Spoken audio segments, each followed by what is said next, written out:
The Monk and the Hangman's Daughter ******** The Monk and the Hangman's Daughter by Adolphe Danziger de Castro and Ambrose Bierce 1911. Under the name of Gia Danziger I wrote in the year 1889 a story founded on a German tale, which I called The Monk and the Hangman's Daughter. The story was tragic, but I gave it a happy ending. Submitting it to the late Ambrose Bierce, asking him to revise the story, he suggested the retention of the tragic part and so revised it. The story was published and the house failed. When in 1900 a publisher desired to bring out the story provided I gave it a happy ending, I submitted the matter to Bierce, and on the 21st of August 1900, he wrote me a long letter on the subject, of which the following is an extract. I have read twice and carefully your proposed addition to The Monk, and you must permit me to speak plainly, if not altogether agreeably, of it. It will not do for these reasons and others. The book is almost perfect as you wrote it. The part of the work that pleases me least is my part, underscores Bierce. I am surprised that you should yield to the schoolgirl desire for that shallowest of all literary devices, a happy ending by which all the pathos of the book is effaced to make a woman holiday. It is unworthy of you. So much did I feel this unworthiness that I hesitated a long time before even deciding to have so much of odious ingenuity and mystery as your making Benedicta the daughter of the salt master and inventing her secret love for Ambrosius instead of Rochus. Dramatic action, which is no less necessary in a story than in a play, requires that so far as is possible what takes place shall be seen to take place, not related as having previously taken place. Compare Shakespeare's Cymbeline with his better plays. See how he spoiled it the same way. You need not feel ashamed to err as Shakespeare erred. Indeed, you did better than he, for his explanations were of things already known to the reader, or spectator, of the play. Your explanations are needful to an understanding of the things explained, it is they that are needless. All explanation is unspeakably tedious, and is to be cut as short as possible. Far better to have nothing to explain, to show everything that occurs, in the very act of occurring. We cannot always do that, but we should come as near to doing it as we can. Anyhow, the harking back should not be done at the end of the book, when the denouement is already known and the reader's interest in the action exhausted. Ambrosius and Benedicta are unique in letters. Their nobility, their simplicity, their sufferings, everything that is theirs stamps them as beings apart. They live in the memory sanctified and glorified by these qualities and sorrows. They are, in the last and most gracious sense, children of nature. Leave them lying there in the lovely valley of the gallows, where Ambrosius shuddered as his foot fell on the spot where he was destined to sleep. Let the monk and the hangman's daughter alone. It is great work, and you should live to see the world confess it. Let me know if my faith in your faith in me is an error. You once believed in my judgment, I think it is not yet impaired by age. Sincerely yours, signed, Ambrose Bierce. I can only add that my faith in Bierce's judgment of letters is as firm today as it was then, when I gave him power of attorney to place my book with a publisher. This publisher embodied the monk and the hangman's daughter in Bierce's collected works, then sold the right to Messrs. Albert and Charles Boney, who without knowledge of the true facts brought out an edition under Bierce's name. Adolphe de Castro. The Monk and the Hangman's Daughter, one on the 1st day of May in the year of our blessed Lord 1680, the Franciscan monks Egidius, Romanus and Ambrosius were sent by their superior from the Christian city of Passau to the monastery of Berchtesgaden, near Salzburg. Ambrosius was the strongest and youngest of the three, being but 21 years of age. The monastery of Berchtesgaden was, we knew, in a wild and mountainous country, covered with dismal forests, which were infested with bears and evil spirits, and our hearts were filled with sadness to think what might become of us in so dreadful a place. But since it is Christian duty to obey the mandates of the Church, we did not complain, and were even glad to serve the wish of our beloved and revered superior. Having received the benediction, and prayed for the last time in the church of our saint, we tied up our cowls, put new sandals on our feet, and set out, attended by the blessings of all.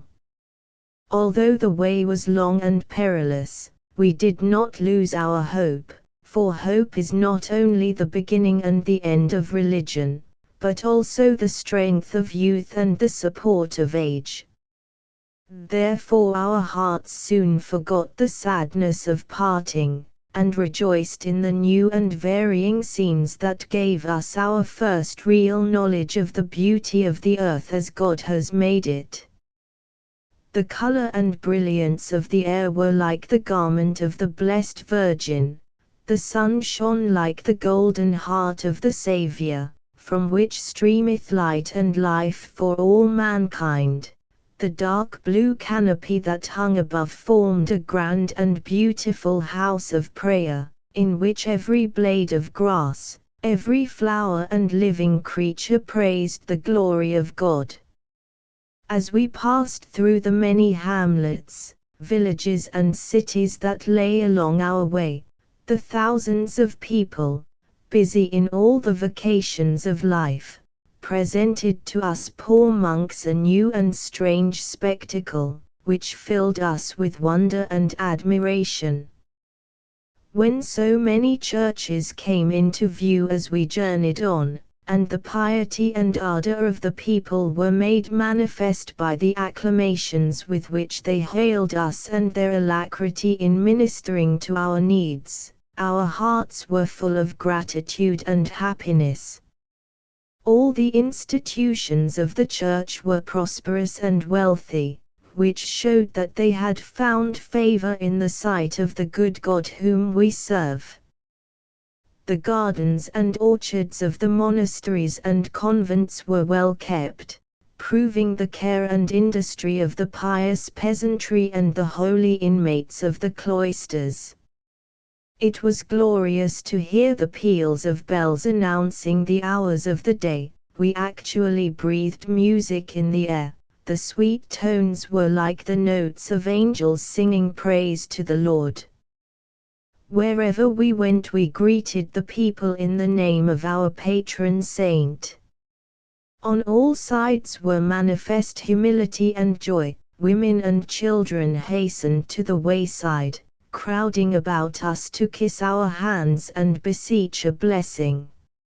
It almost seemed as if we were no longer poor servitors of God and man, but lords and masters of this whole beautiful earth. Let us, however, not grow proud in spirit, but remain humble, looking carefully into our hearts lest we deviate from the rules of our holy order and sin against our blessed saint. Brother Ambrosius, confess with penitence and shame that my soul caught itself upon exceedingly worldly and sinful thoughts. It seemed to me that the women sought more eagerly to kiss my hands than those of my companions, which surely was not right, since I am not more holy than they.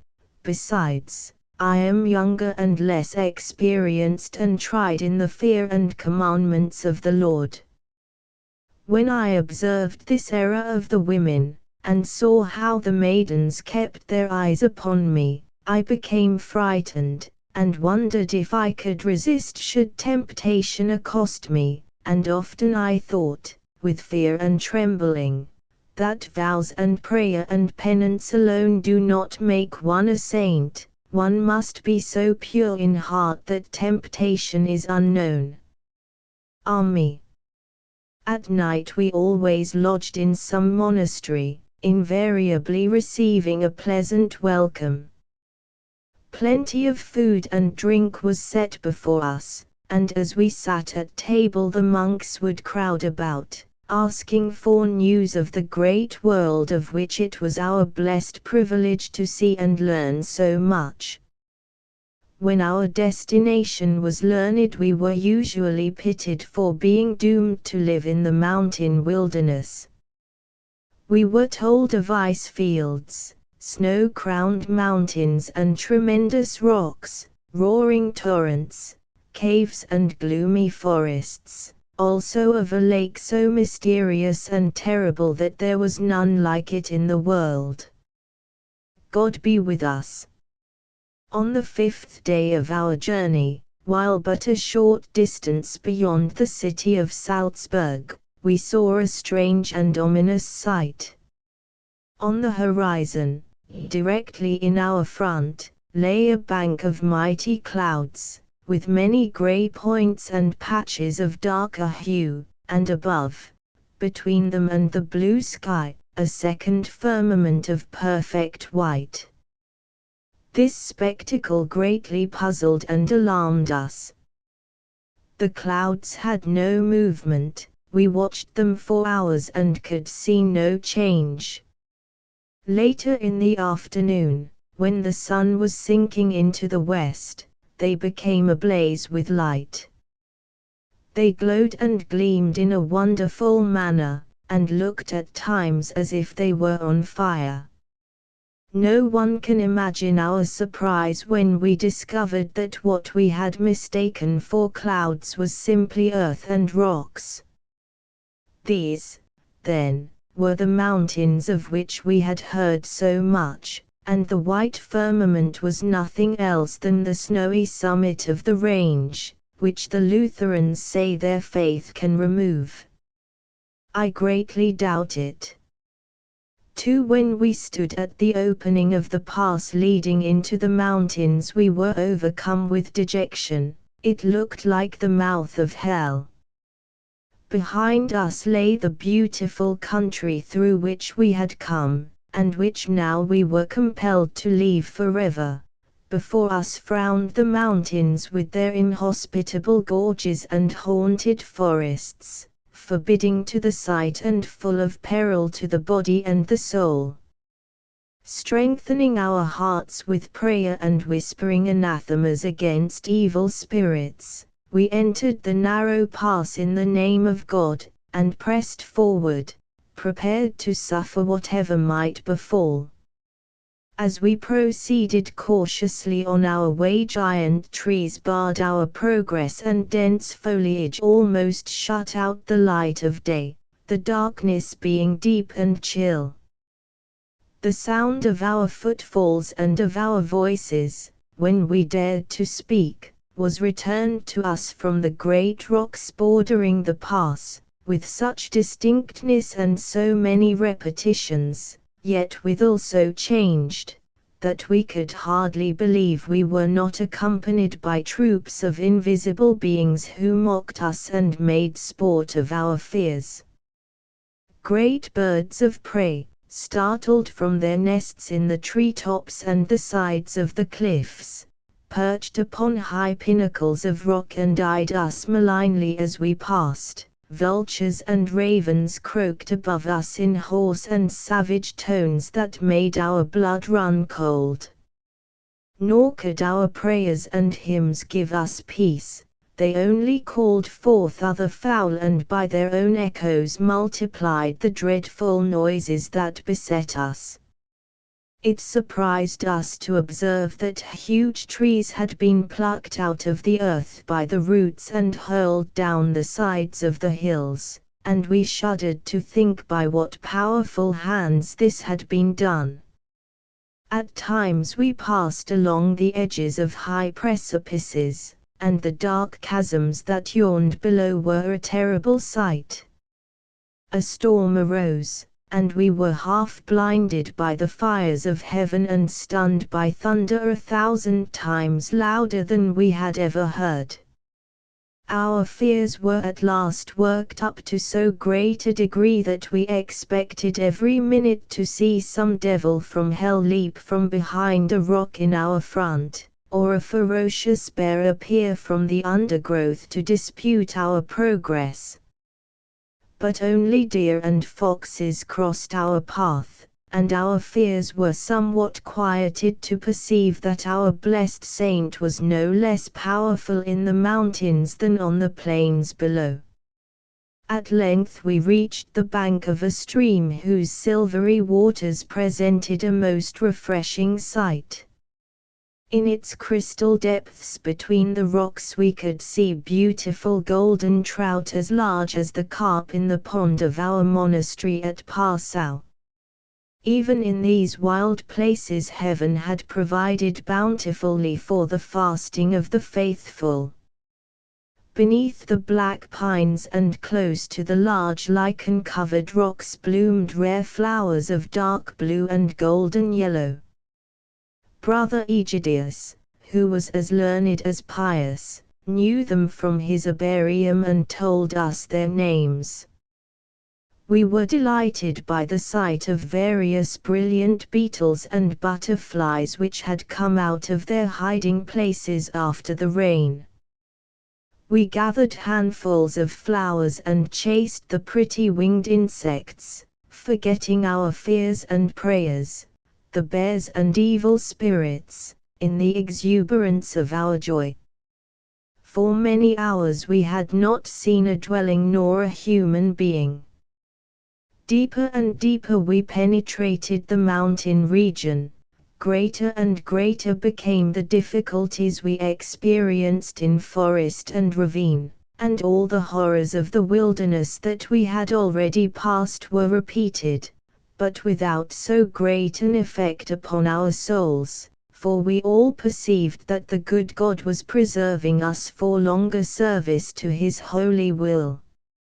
A branch of the friendly river lay in our course, and, approaching it, we were delighted to find it spanned by a rough but substantial bridge. As we were about to cross, I happened to cast my eyes to the other shore, where I saw a sight that made my blood turn cold with terror. On the opposite bank of the stream was a meadow, covered with beautiful flowers, and in the center a gallows upon which hung the body of a man. The face was turned toward us, and I could plainly distinguish the features, which, though black and distorted, showed unmistakable signs that death had come that very day. I was upon the point of directing my companion's attention to the dreadful spectacle, when a strange incident occurred. In the meadow appeared a young girl, with long golden hair, upon which rested a wreath of blossoms. She wore a bright red dress, which seemed to me to light up the whole scene like a flame of fire.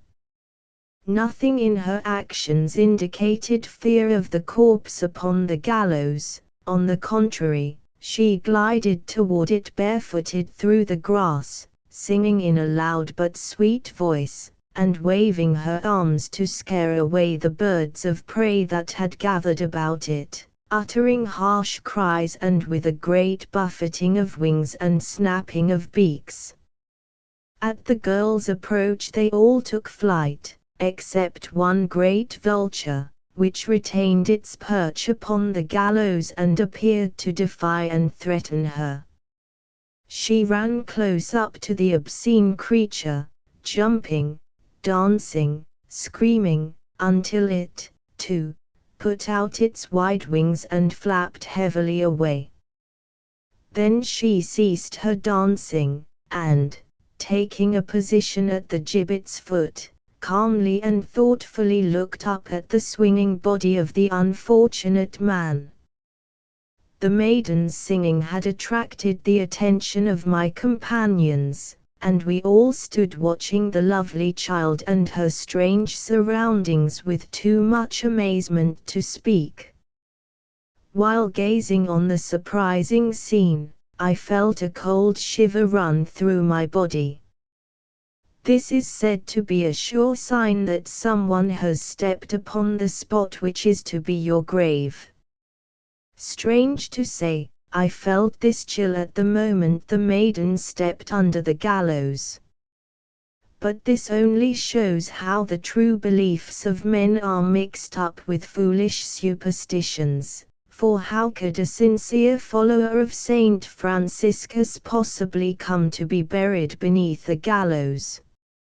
"Let us hasten," I said to my companions, "and pray for the soul of the dead." We soon found our way to the spot, and, without raising our eyes, said prayers with great fervor. Especially did I, for my heart was full of compassion for the poor sinner who hung above. I recalled the words of God, who said, "Vengeance is mine," and remembered that the dear Saviour had pardoned the thief upon the cross at his side, and who knows that there were not mercy and forgiveness for this poor wretch who had died upon the gallows. On our approach the maiden had retired a short distance, not knowing what to make of us and our prayers. Suddenly, however, in the midst of our devotions, I heard her sweet, bell-like tones exclaim, "The vulture!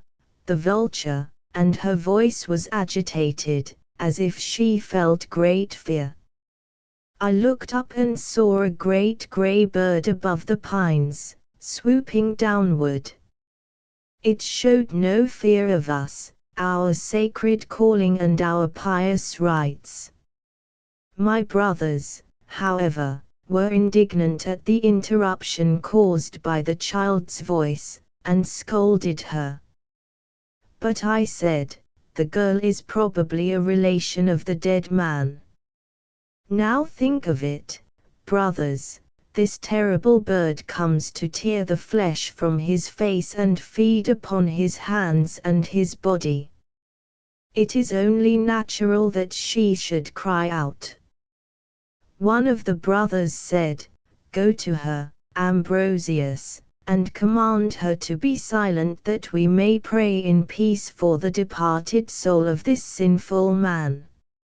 I walked among the fragrant flowers to where the girl stood with her eyes still fixed upon the vulture, which swung in ever-narrowing circles about the gallows.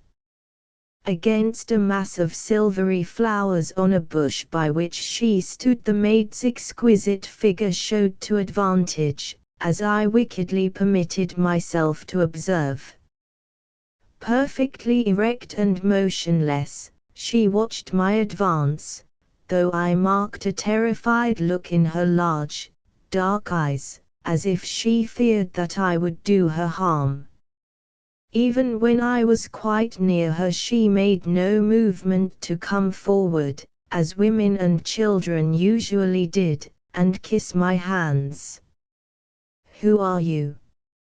I said, "and what are you doing in this dreadful place all alone?"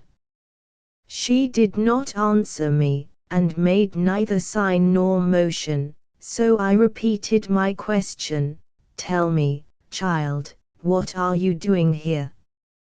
Scaring away the vultures, she replied, in a soft, musical voice, inexpressibly pleasing, "Are you a relation of the dead man?" I asked. She shook her head.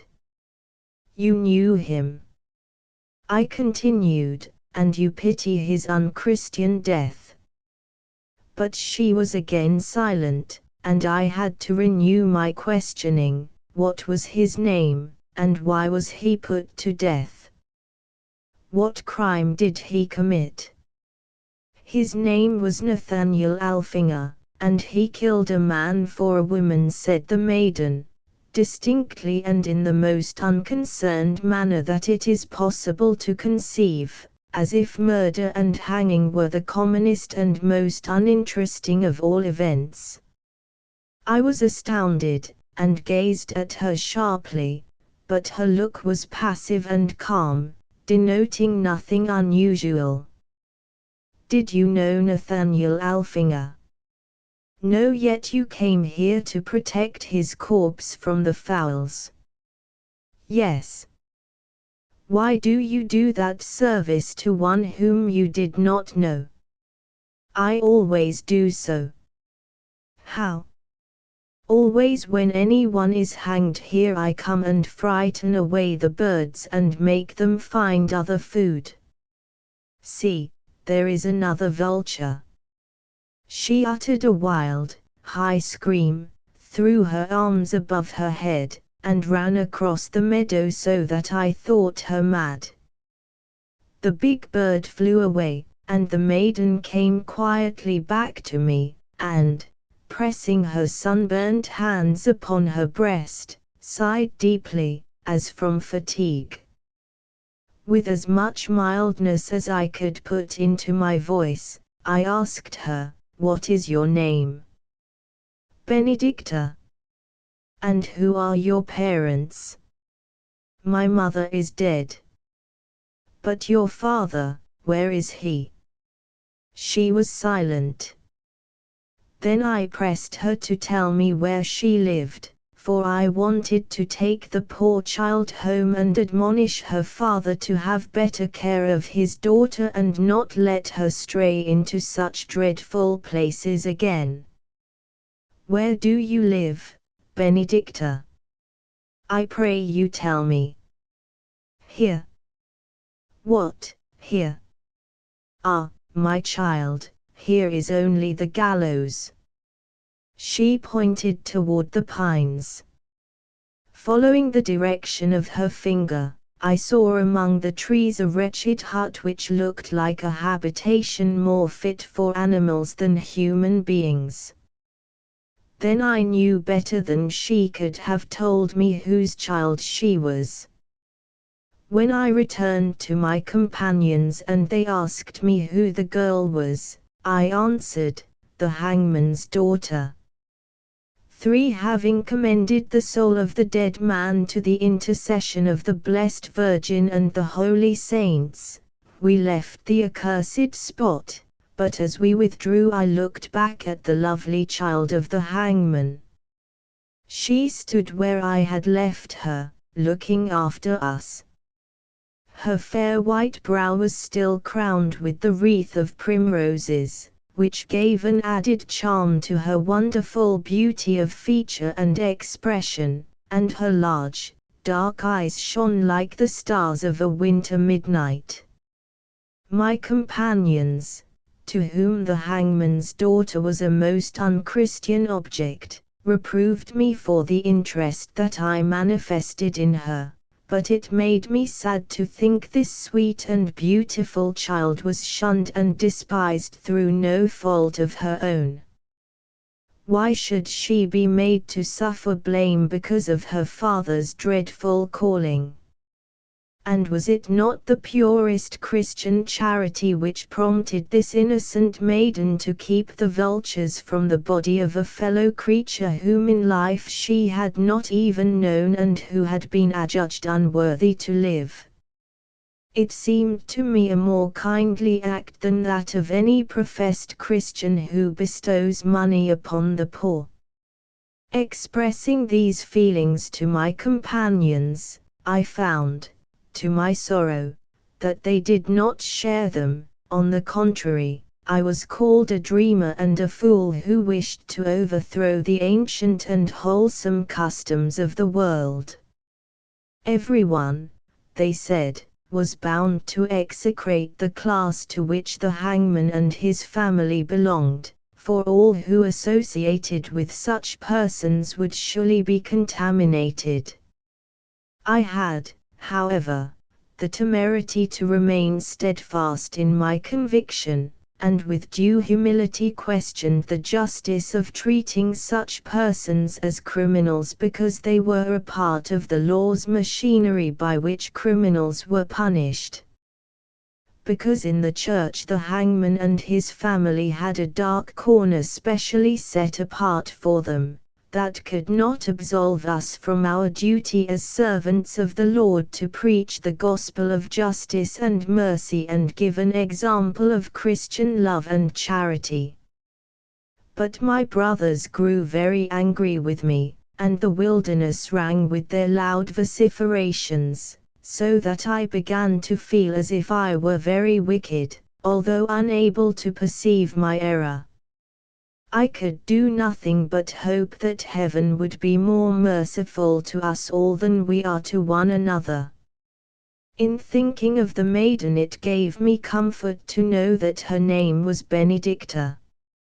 Perhaps her parents had so named her as a means of blessing to one whom no one else would ever bless. But I must relate what a wonderful country it was into which we were now arrived. Were we not assured that all the world is the Lord's, for He made it, we might be tempted to think such a wild region the kingdom of the evil one. Far down below our path the river roared and foamed between great cliffs, the grey points of which seemed to pierce the very sky. On our left, as we gradually rose out of this chasm, was a black forest of pines, frightful to see, and in front of us a most formidable peak. This mountain, despite its terrors, had a comical appearance, for it was white and pointed like a fool's cap, and looked as if someone had put a flour sack on the knave's head. After all, it was nothing but snow. Snow in the middle of the glorious month of May. Surely the works of God are wonderful and almost past belief. The thought came to me that if this old mountain should shake his head, the whole region would be full of flying snow. We were not a little surprised to find that in various places along our road the forest had been cleared away for a space large enough to build a hut and plant a garden. Some of these rude dwellings stood where one would have thought that only eagles would have been bold enough to build, but there is no place, it seems, free from the intrusion of man, who stretches out his hand for everything, even that which is in the air. When at last we arrived at our destination and beheld the temple and the house erected in this wilderness to the name and glory of our beloved saint, our hearts were thrilled with pious emotions. Upon the surface of a pine-covered rock was a cluster of huts and houses, the monastery in the midst, like a shepherd surrounded by his flock. The church and monastery were of hewn stone, of noble architecture, spacious and comfortable. May the good God bless our entrance into this holy place. For I have now been in this wilderness for a few weeks, but the Lord, too, is here, as everywhere. My health is good, and this house of our beloved saint is a stronghold of the faith, a house of peace, an asylum for those who flee from the wrath of the evil one, a rest for all who bear the burden of sorrow. Of myself, however, I cannot say so much. I am young, and although my mind is at peace, I have so little experience of the world and its ways that I feel myself peculiarly liable to error and accessible to sin. The course of my life is like a rivulet which draws its silver thread smoothly and silently through friendly fields and flowery meadows, yet knows that when the storms come and the rains fall it may become a raging torrent, defiled with earth and whirling away to the sea, the wreckage attesting the madness of its passion and its power. Not sorrow nor despair drew me away from the world into the sacred retreat of the Church, but a sincere desire to serve the Lord. My only wish is to belong to my beloved saint, to obey the blessed mandates of the Church, and, as a servant of God, to be charitable to all mankind, whom I dearly love. The Church is, in truth, my beloved mother, for, my parents having died in my infancy, I, too, might have perished without care had she not taken pity on me, fed and clothed me and reared me as her own child. And, oh, what happiness there will be for me, poor monk, when I am ordained and receive holy orders as a priest of the Most High God.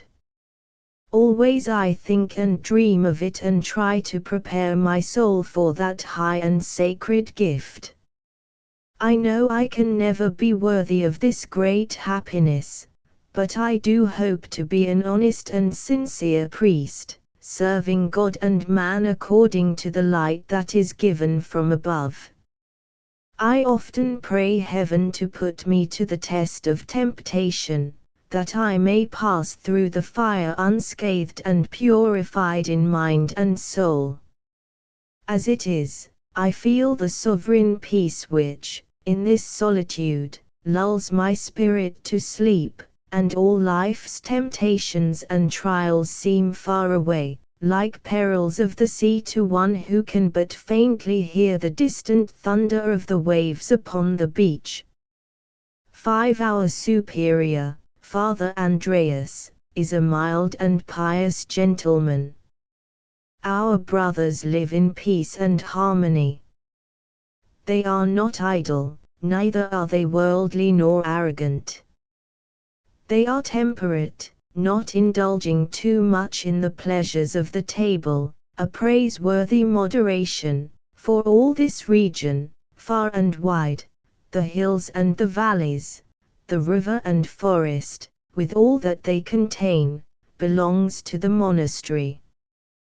The woods are full of all kinds of game, of which the choicest is brought to our table, and we relish it exceedingly. In our monastery a drink is prepared from malt and barley, a strong, bitter drink, refreshing after fatigue, but not, to my taste, very good. The most remarkable thing in this part of the country is the salt mining. I am told that the mountains are full of salt. How wonderful are the works of the Lord! In pursuit of this mineral man has penetrated deep into the bowels of the earth by means of shafts and tunnels, and brings forth the bitter marrow of the hills into the light of the sun.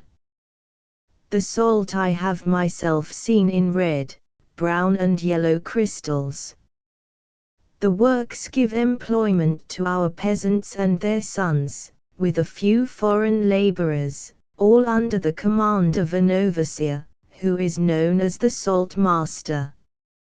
He is a stern man, exercising great power, but our superior and the brothers speak little good of him, not from any unchristian spirit, but because his actions are evil.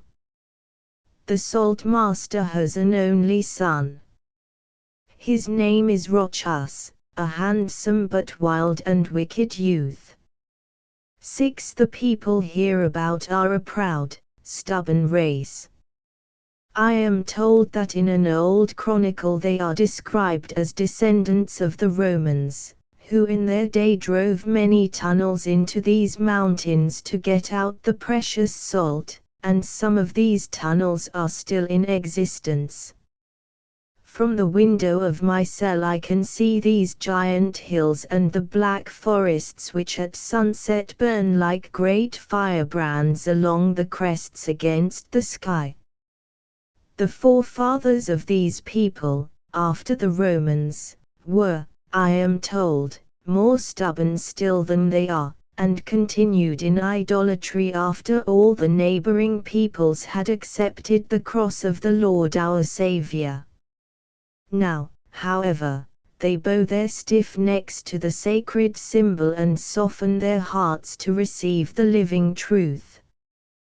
Powerful as they are in body, in spirit they are humble and obedient to the word. Nowhere else did the people kiss my hand so fervently as here, although I am not a priest, an evidence of the power and victory of our glorious faith. Physically they are strong and exceedingly handsome in face and figure, especially the young men. The elder men, too, walk as erect and proud as kings.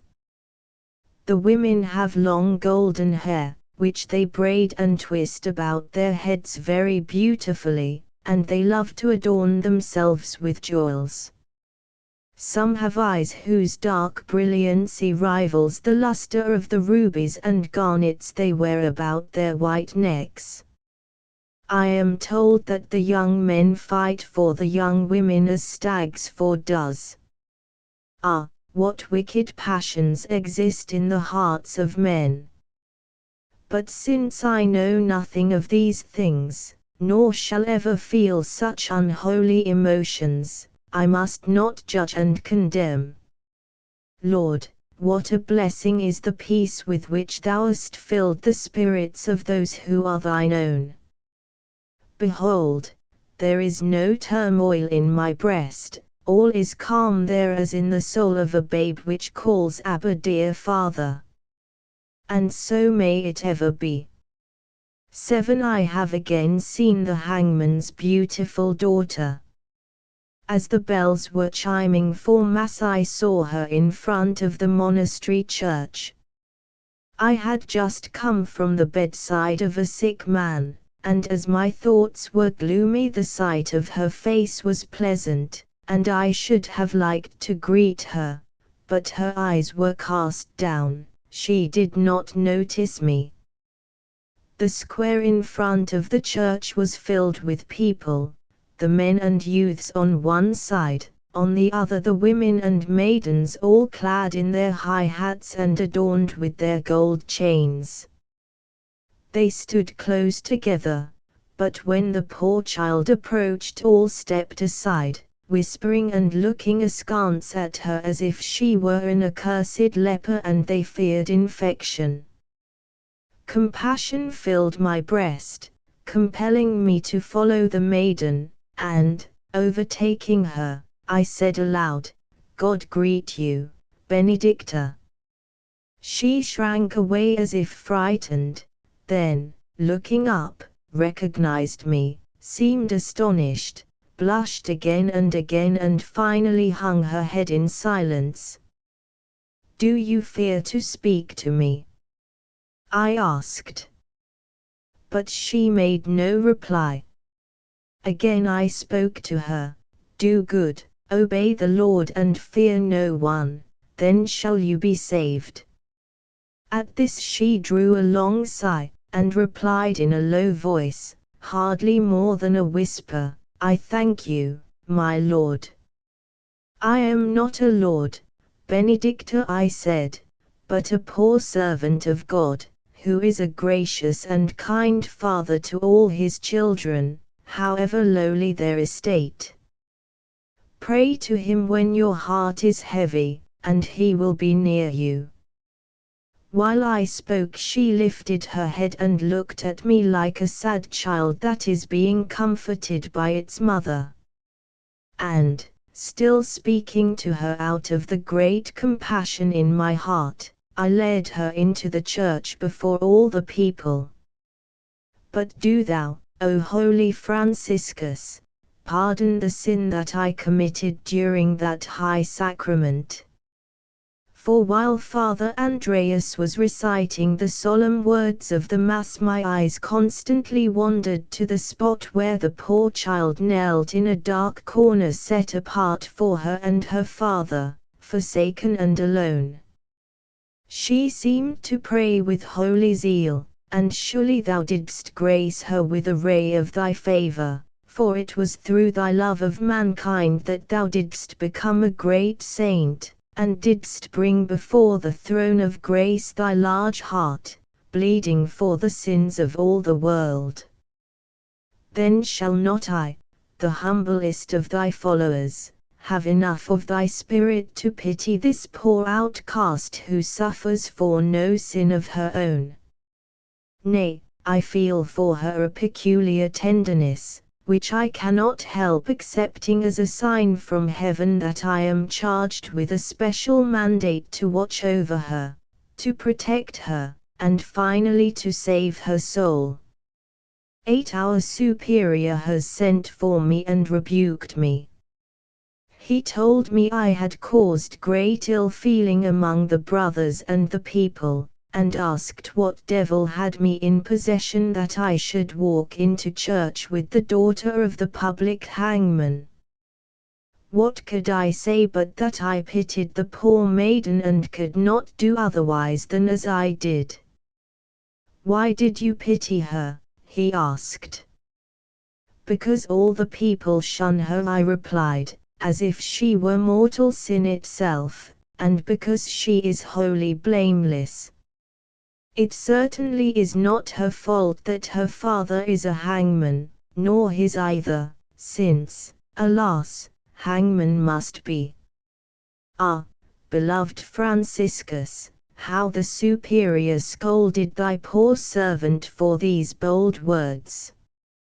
And do you repent? He demanded at the close of his reproof.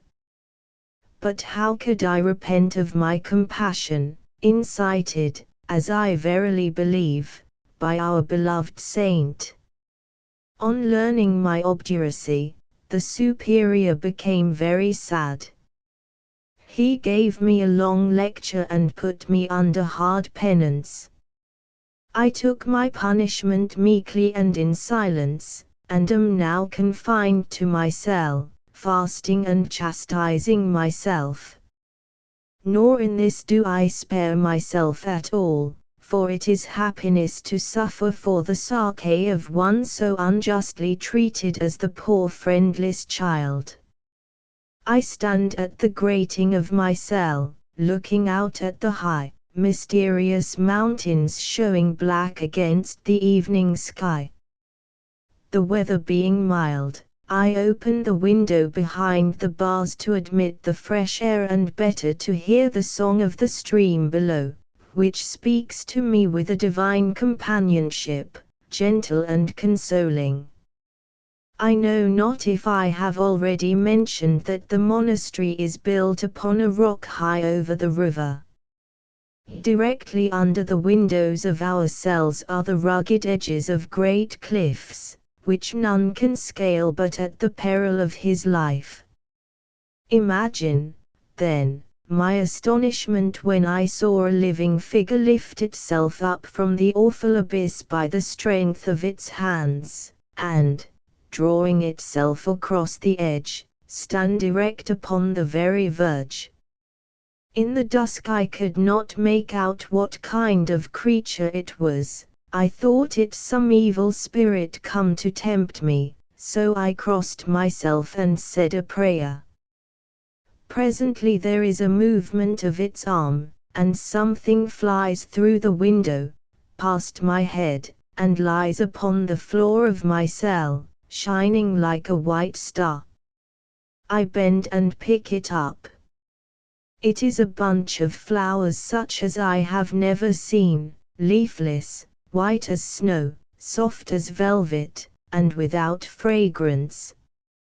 As I stand by the window, the better to see the wondrous flowers, my eyes turn again to the figure on the cliff, and I hear a sweet, low voice, which says, "I am Benedicta, and I thank you." Ah, heaven! It was the child, who, that she might greet me in my loneliness and penance, had climbed the dreadful rocks, heedless of the danger. She knew, then, of my punishment, knew that it was for her. She knew even the very cell in which I was confined. O holy saint! Surely she could not have known all this but from thee, and I were worse than an infidel to doubt that the feeling which I have for her signifies that a command has been laid upon me to save her. I saw her bending over the frightful precipice.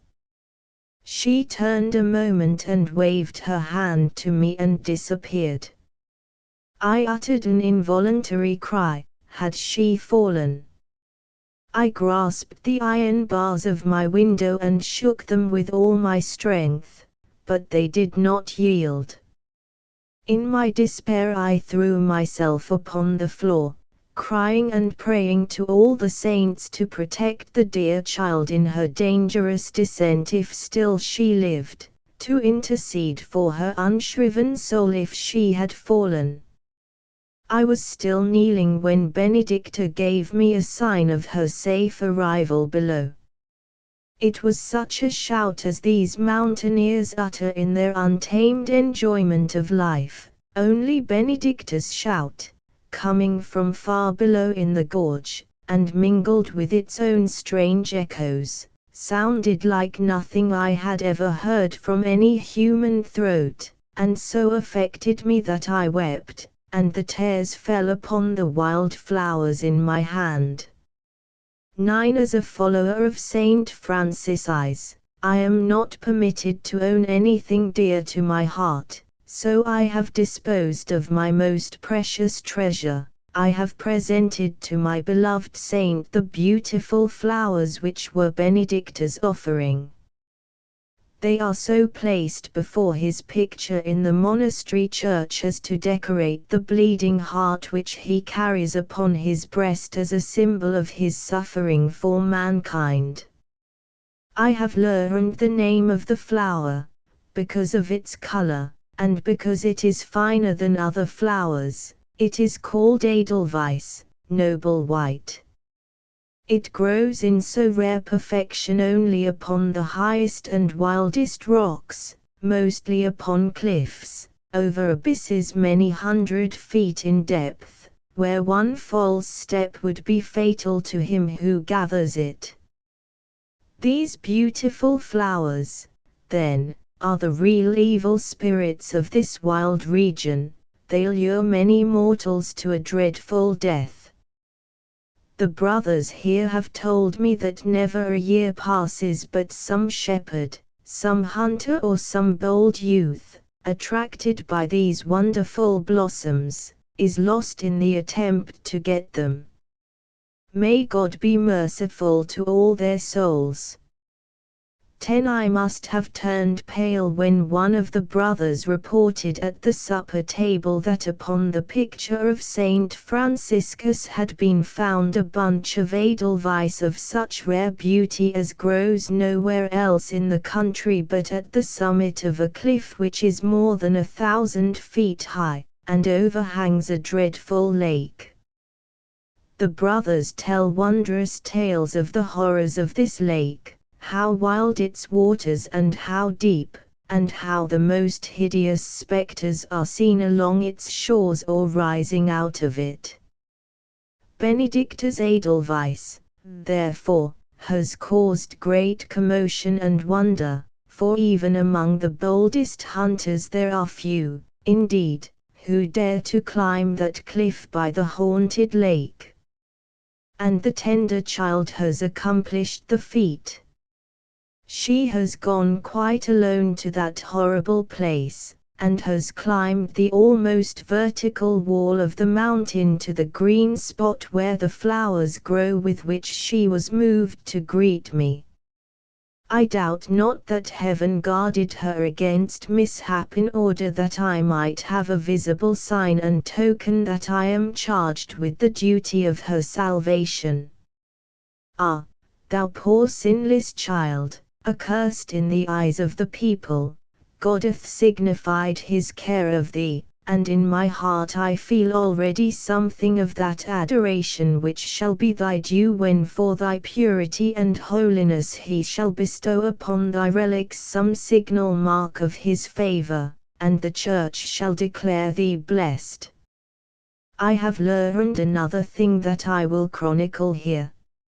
In this country these flowers are the sign of a faithful love.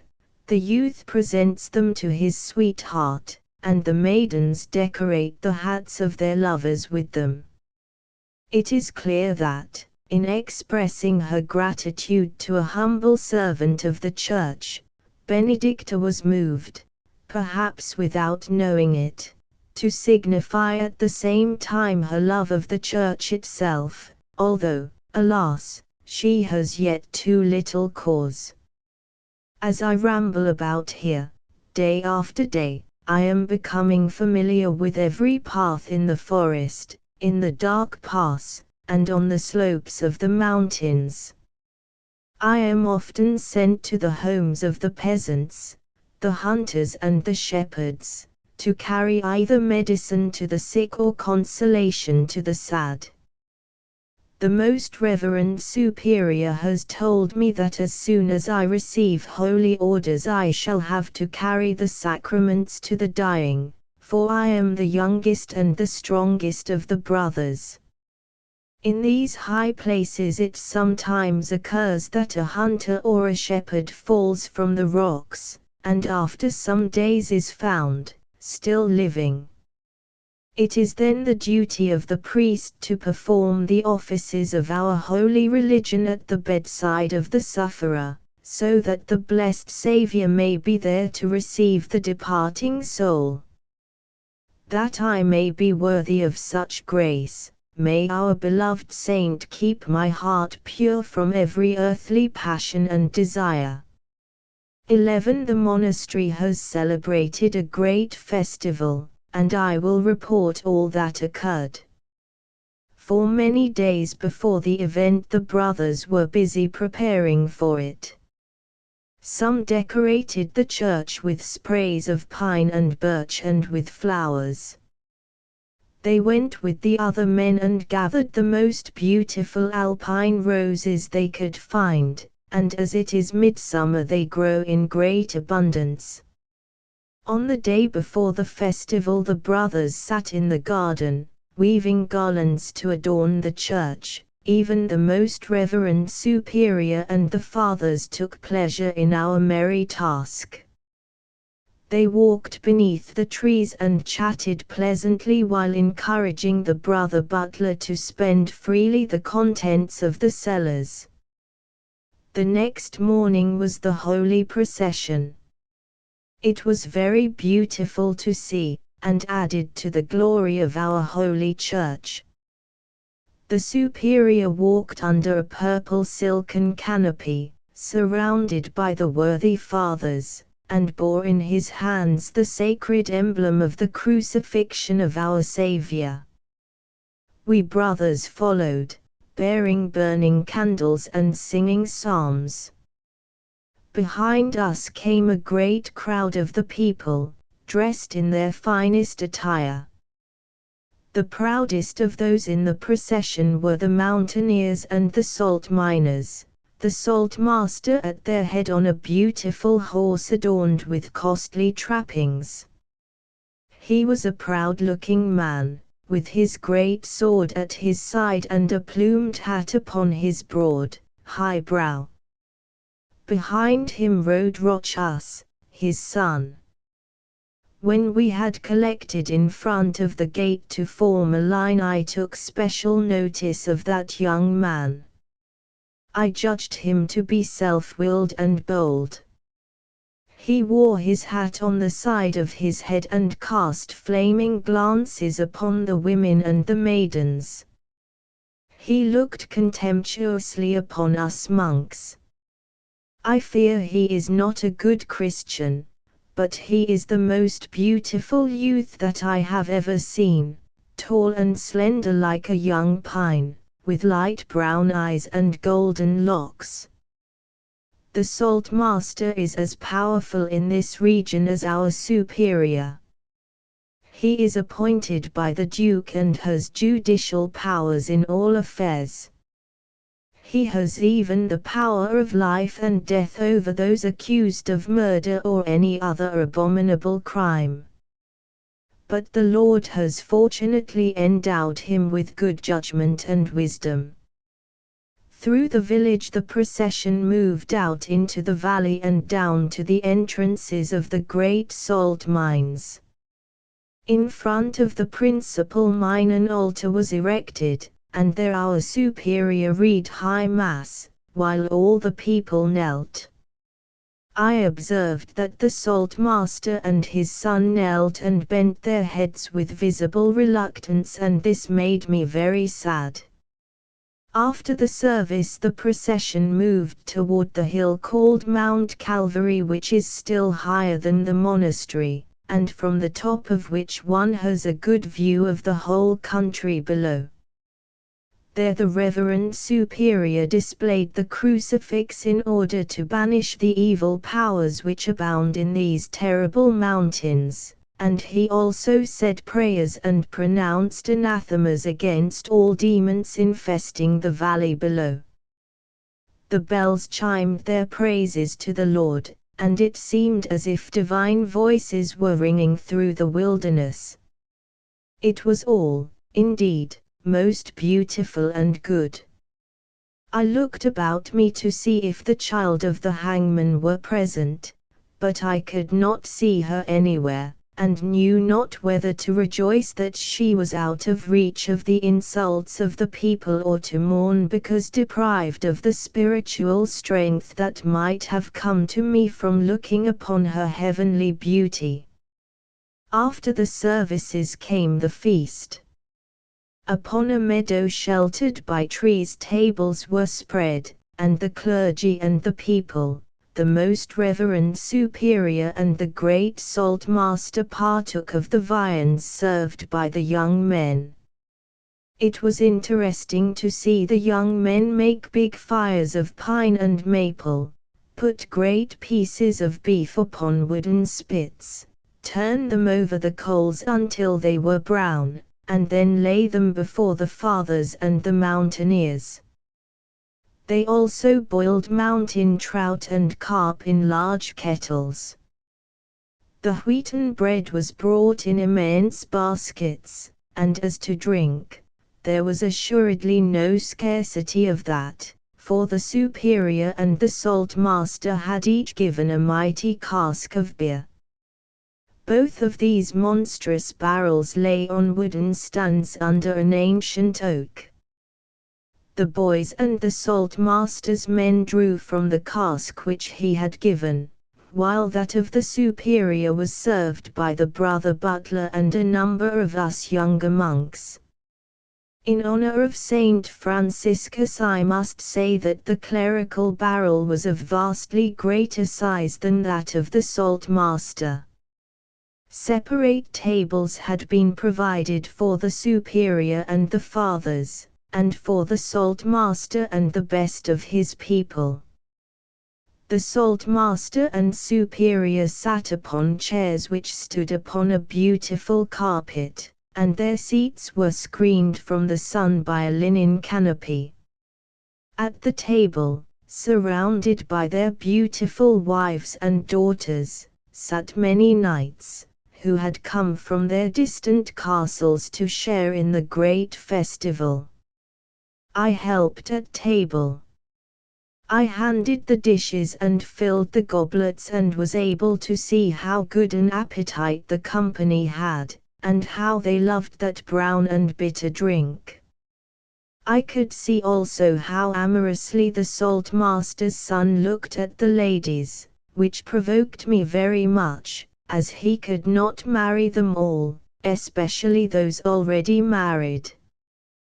We had music, too. Some boys from the village, who practice on various instruments in their spare moments, were the performers. Ah, how they yelled, those flutes and pipes, and how the fiddle bows danced and chirped. I do not doubt the music was very good, but heaven has not seen fit to give me the right kind of ears. I am sure our blessed saint must have derived great satisfaction from the sight of so many people eating and drinking their bellies full. Heavens! How they did eat, what unearthly quantities they did away with! But that was nothing to their drinking. I firmly believe that if every mountaineer had brought along a barrel of his own he would have emptied it, all by himself. But the women seemed to dislike the beer, especially the young girls. Usually before drinking a young man would hand his cup to one of the maids, who barely touched it with her lips, and, making a grimace, turned away her face. I am not sufficiently acquainted with the ways of women to say with certainty if this proved that at other times they were so abstemious. After eating, the young men played at various games which exhibited their agility and strength. Holy Franciscus! What legs they have, what arms and necks! They leapt, they wrestled with one another, it was like the fighting of bears. The mere sight of it caused me to feel great fear. It seemed as if they would crush one another. But the maidens looked on, feeling neither fear nor anxiety, they giggled and appeared well pleased. It was wonderful, too, to hear the voices of these young mountaineers. They threw back their heads and shouted till the echoes rang from the mountain sides and roared in the gorges as if from the throats of a legion of demons. Foremost among all was the saltmaster's son. He sprang like a deer, fought like a fiend, and bellowed like a wild bull. Among these mountaineers he was a king. I observed that many were jealous of his strength and beauty, and secretly hated him, yet all obeyed. It was beautiful to see how this young man bent his slender body while leaping and playing the games, how he threw up his head like a stag at gaze, shook his golden locks and stood in the midst of his fellows with flaming cheeks and sparkling eyes. How sad to think that pride and passion should make their home in so lovely a body, which seems created for the habitation of a soul that would glorify its Maker.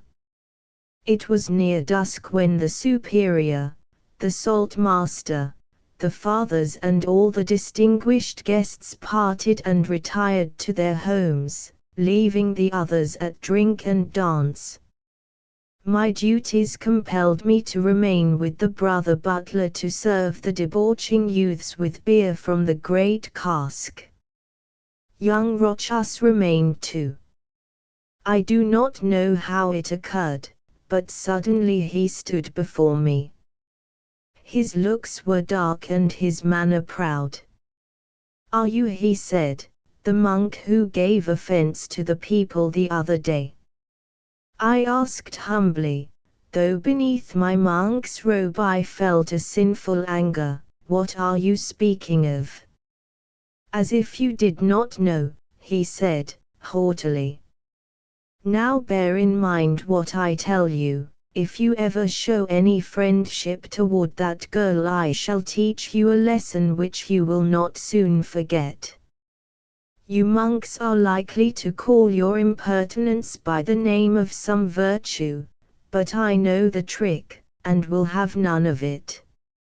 Make a note of that, you young cowl-wearer, for your handsome face and big eyes will not save you."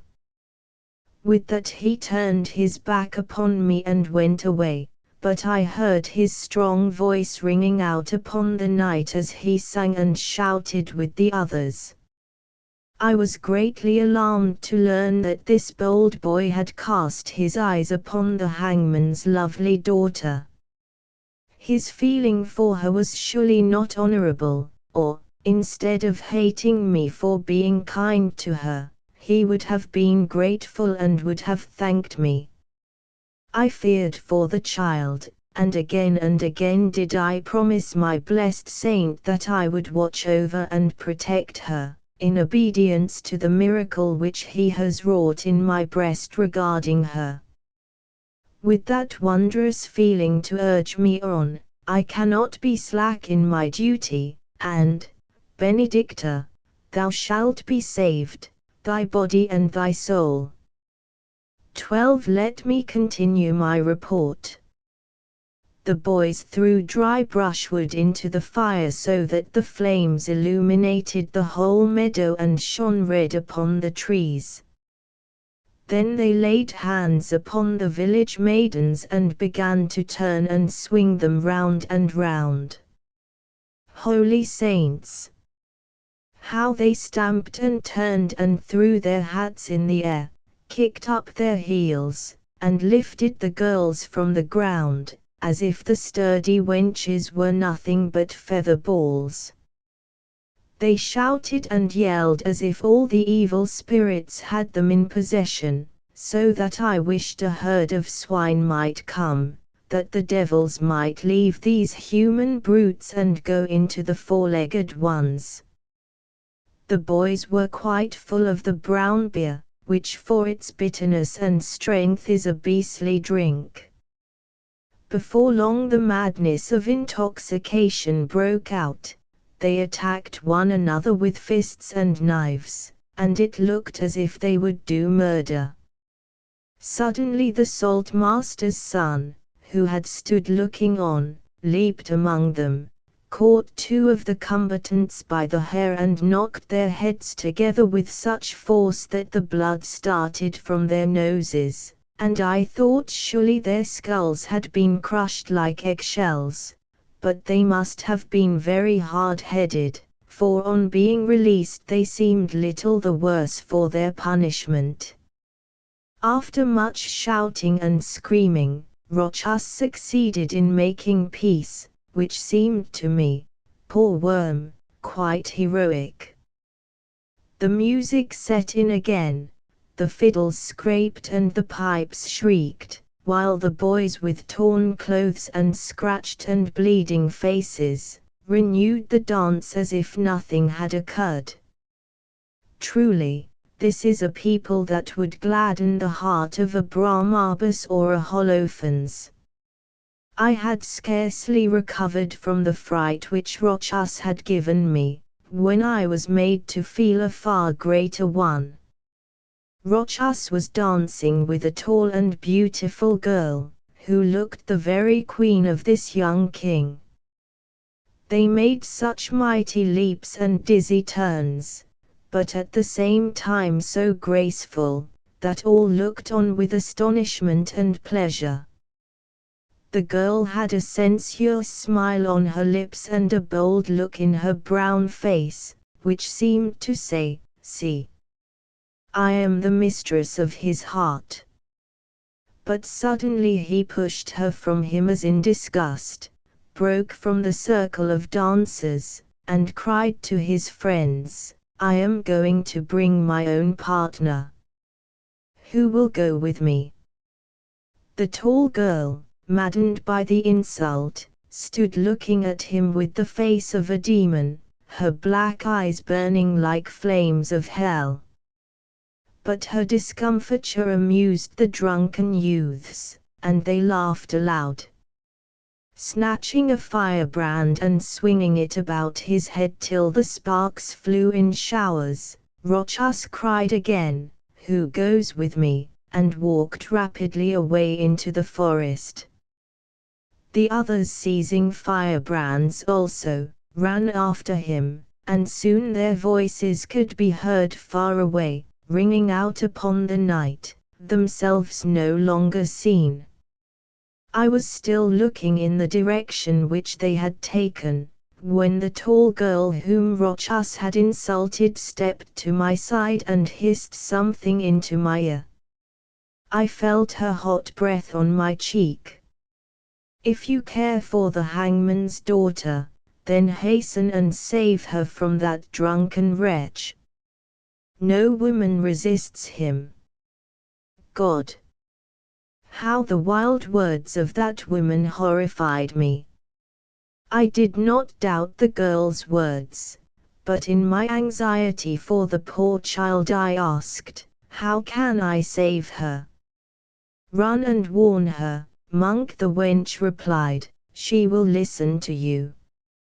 But they will find her sooner than I. They are drunk and will not go fast.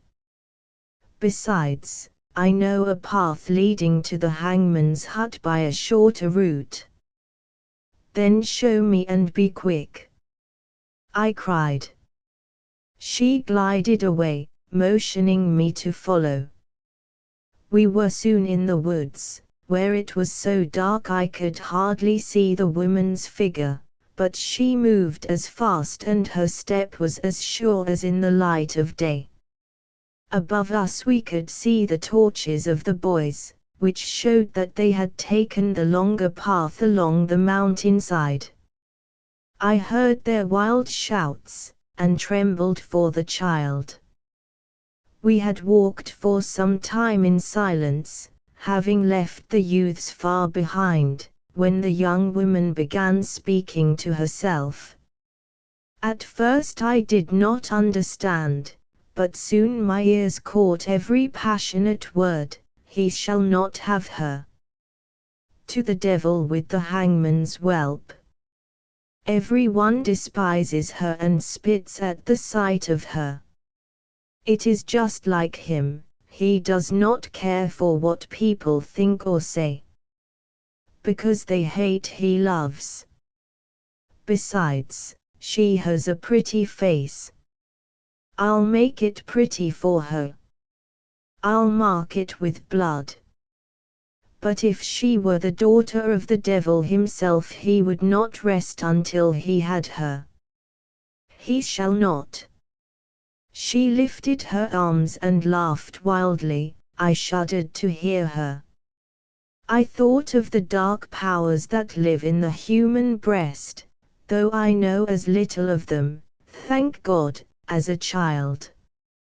At length we reached the Galgenberg, where stands the hangman's hut, and a few moments' climb brought us near the door. "There she lives," said the girl, pointing to the hut, through the windows of which shone the yellow light of a tallow candle. "Go warn her. The hangman is ill and unable to protect his daughter, even if he dared. You'd better take her away, take her to the Alpfeld on the Gol, where my father has a house. They will not look for her up there." With that she left me and vanished in the darkness. 13. Looking in at the window of the hut, I saw the hangman sitting in a chair, with his daughter beside him, her hand upon his shoulder. I could hear him cough and groan, and knew that she was trying to soothe him in his pain. A world of love and sorrow was in her face, which was more beautiful than ever. Nor did I fail to observe how clean and tidy were the room and all in it. The humble dwelling looked, indeed, like a place blessed by the peace of God. Yet these blameless persons are treated as accursed and hated like mortal sin. What greatly pleased me was an image of the Blessed Virgin on the wall opposite the window at which I stood. The frame was decorated with flowers of the field, and the mantle of the Holy Mother festooned with edelweiss. I knocked at the door, calling out at the same time, "Do not fear, it is I, Brother Ambrosius." It seemed to me that, on hearing my voice and name, Benedicta showed a sudden joy in her face, but perhaps it was only surprise. May the saints preserve me from the sin of pride. She came to the window and opened it. Benedicta, said I, hastily, after returning her greeting, wild and drunken boys are on their way hither to take you to the dance. Rochas is with them, and says that he will fetch you to dance with him. I have come before them to assist you to escape. At the name of Rochas I saw the blood rise into her cheeks and suffuse her whole face with crimson. Alas, I perceived that my jealous guide was right. No woman could resist that beautiful boy, not even this pious and virtuous child.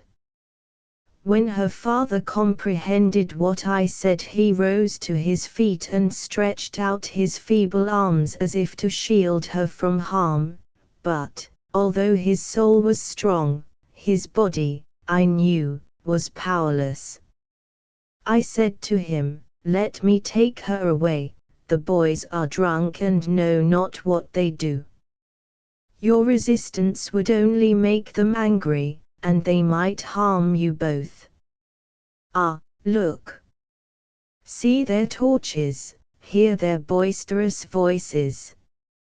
Hasten, Benedicta, be quick, be quick." Benedicta sprang to the side of the now sobbing old man and tenderly embraced him. Then she hurried from the room, and after covering my hands with kisses ran away into the woods, disappearing in the night, at which I was greatly surprised.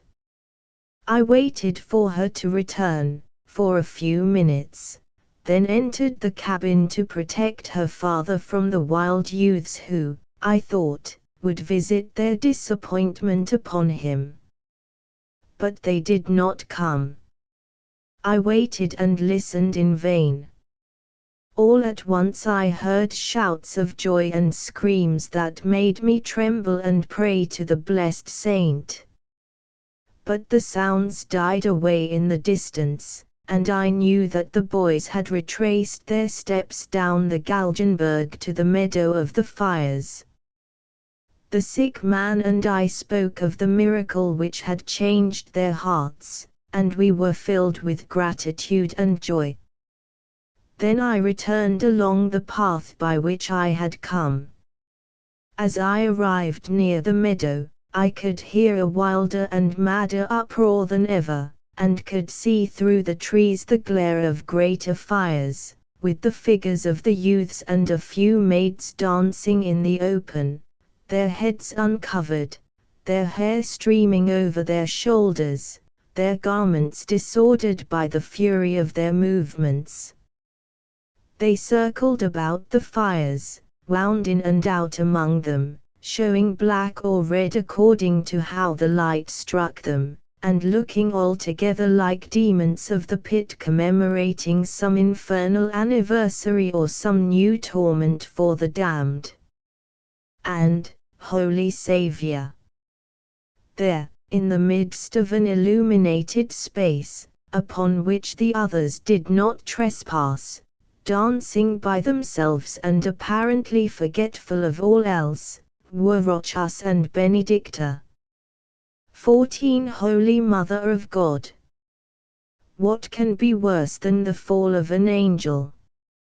I understood, then, that in leaving me and her father, Benedicta had gone willingly to meet the very fate from which I had striven to save her. "The accursed wench has run into Rochas' arms," hissed someone at my side, and, turning, I saw the tall brown girl who had been my guide, her face distorted with hate. I wish that I had killed her. "Why did you suffer her to play us this trick, you fool of a monk?" I pushed her aside and ran toward the couple without thinking what I did. But what could I do? Even at that instant, as though to prevent my interference, though really unconscious of my presence. The drunken youths formed a circle about them, bawling their admiration and clapping their hands to mark the time. As these two beautiful figures danced, they were a lovely picture.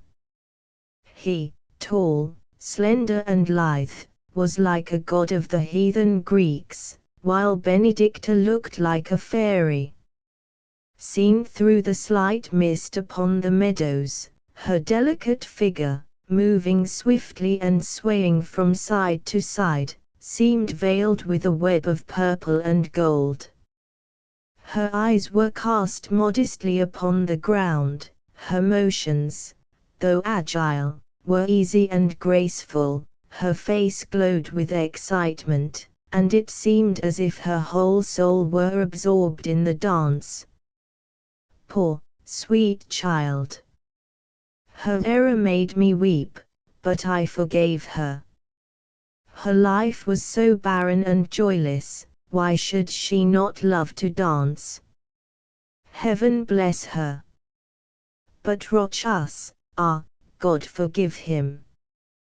While I was looking on at all this, and thinking what it was my duty to do, the jealous girl, she is called Amula, had stood near me, cursing and blaspheming.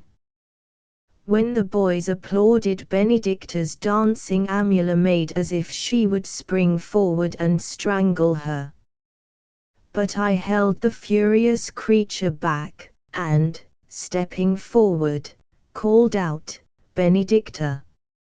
She started at the sound of my voice, but though she hung her head a little lower, she continued dancing. Amula could control her rage no longer, and rushed forward with a savage cry, trying to break into the circle. But the drunken boys prevented. They jeered at her, which maddened her the more, and she made effort after effort to reach her victim. The boys drove her away with shouts, curses and laughter. "Holy Franciscus, pray for us." When I saw the hatred in Amula's eyes, a cold shudder ran through my body. God be with us. I believe the creature capable of killing the poor child with her own hands, and glorying in the deed. I ought now to have gone home, but I remained. I thought of what might occur when the dance was over, for I had been told that the youths commonly accompanied their partners home, and I was horrified to think of Rochas and Benedicta alone together in the forest and the night. Imagine my surprise when all at once Benedicta lifted her head, stopped dancing, and, looking kindly at Rochas, said in her sweet voice, so like the sound of silver bells, "I thank you, sir, for having chosen me for your partner in the dance in such a knightly way." Then, bowing to the saltmaster's son, she slipped quickly through the circle, and, before anyone could know what was occurring, disappeared in the black spaces of the forest. Rochas at first seemed stupefied with amazement, but when he realized that Benedicta was gone, he raved like a madman. He shouted, "Benedicta!" He called her endearing names, but all to no purpose. She had vanished. Then he hurried after her and wanted to search the forest with torches, but the other youths dissuaded him. Observing my presence, he turned his wrath upon me. I think if he had dared he would have struck me. He cried, "I'll make you smart for this, you miserable cowl-wearer." But I do not fear him. Praise be to God. Benedicta is not guilty, and I can respect her as before. Yet I tremble to think of the many perils which beset her. She is defenseless against the hate of Amula as well as against the lust of Rochas. Ah, if I could be ever at her side to watch over and protect her. But I commend her to thee, O Lord. The poor motherless child shall surely not trust to thee in vain. 15. Alas! My unhappy fate, again punished and again unable to find myself guilty. It seems that Amula has talked about Benedicta and Rochas. The brown wench strolled from house to house telling how Rochas went to the gallows for his partner in the dance. And she added that Benedicta had acted in the most shameless manner with the drunken boys. When the people spoke to me of this, I enlightened them regarding the facts, as it seemed to me my duty to do, and told all as it had occurred. By this testimony, in contradiction of one who broke the Decalogue by bearing false witness against her neighbor, I have, it seems, offended the superior. I was summoned before him and accused of defending the hangman's daughter against the statements of an honest Christian girl. I asked, meekly, what I should have done, whether I should have permitted the innocent and defenseless to be calumniated. Of what interest, I was asked, can the hangman's daughter be to you? Moreover, it is a fact that she went of her own will to associate with the drunken boys. To this I replied, she went out of love to her father, for if the intoxicated youths had not found her they would have maltreated him, and she loves the old man, who is ill and helpless. Thus it happened, and thus I have testified. But his reverence insisted that I was wrong, and put me under severe penance. I willingly undergo it. I am glad to suffer for the sweet child. Nor will I murmur against the revered superior, for he is my master, against whom to rebel, even in thought, is sin. Is not obedience the foremost commandment of our great saint for all his disciples? Ah, how I long for the priestly ordination and the holy oil! Then I shall have peace and be able to serve heaven better and with greater acceptance. I am troubled about Benedicta. If not confined to my cell, I should go toward the Galgenberg. Perhaps I should meet her. I grieve for her as if she were my sister. Belonging to the Lord, I have no right to love anything but him who died upon the cross for our sins. All other love is evil. O blessed saints in heaven! What if it be that this feeling which I have accepted as a sign and token that I am charged with the salvation of Benedicta's soul is but an earthly love? Pray for me, O dear Franciscus, that I may have the light, lest I stray into the road which leads down to hell.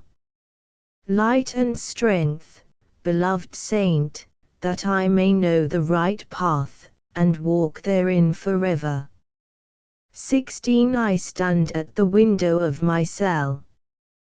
The sun sinks and the shadows creep higher on the sides of the mountains beyond the abyss. The abyss itself is filled with a mist whose billowy surface looks like a great lake. I think how Benedicta climbed out of these awful depths to fling me the Edelweiss. I listen for the sound of the stones displaced by her daring little feet and plunging into the chasm below. But night after night has passed. I hear the wind among the pines, I hear the water roaring in the deeps, I hear the distant song of the nightingale, but her voice I do not hear. Every evening the mist rises from the abyss.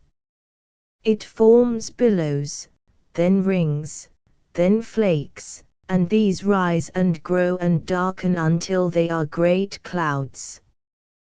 They cover the hill and the valley, the tall pines and the snow-pointed mountains. They extinguish the last remaining touches of sunlight on the higher peaks, and it is night. Alas, in my soul also there is night, dark, starless and without hope of dawn. Today is Sunday. Benedicta was not in church, the dark corner remained vacant. I was unable to keep my mind upon the service, a sin for which I shall do voluntary penance. Amula was among the other maidens, but I saw nothing of Rochas. It seemed to me that her watchful black eyes were a sufficient guard against any rival, and that in her jealousy Benedicta would find protection. God can make the basest passions serve the most worthy ends, and the reflection gave me pleasure, which, alas, was of short life. The services being at an end, the fathers and friars left the church slowly in procession, moving through the vestry, while the people went out at the main entrance. From the long covered gallery leading out of the vestry one has a full view of the public square of the village. As we friars, who were behind the fathers, were in the gallery, something occurred which I shall remember even to the day of my death as an unjust deed which heaven permitted for I know not what purpose. It seems that the fathers must have known what was coming, for they halted in the gallery, giving us all an opportunity to look out upon the square. I heard a confused noise of voices. It came nearer, and the shouting and yelling sounded like the approach of all the fiends of hell. Being at the farther end of the gallery I was unable to see what was going on in the square, so I asked a brother at a window nearby what it was all about. "They are taking a woman to the pillory," he answered. "Who is it?" "A girl." "What has she done?" "You ask a foolish question. Whom are pillories and whipping posts for but fallen women?" The howling mob passed farther into the square, so that I had a full view. In the front were boys, leaping, gesticulating and singing vile songs. They seemed mad with joy and made savage by the shame and pain of their fellow creature. Nor did the maids behave much better. "Fie upon the outcast," they cried. "See what it is to be a sinner. Thank heaven, we are virtuous." In the rear of these yelling boys, surrounded by this mob of screaming women and girls, O God! How can I write it?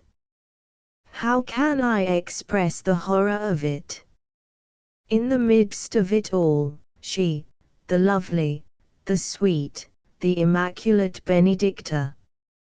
O my Saviour! How did I see all this, yet am still living to relate it? I must have come near to death.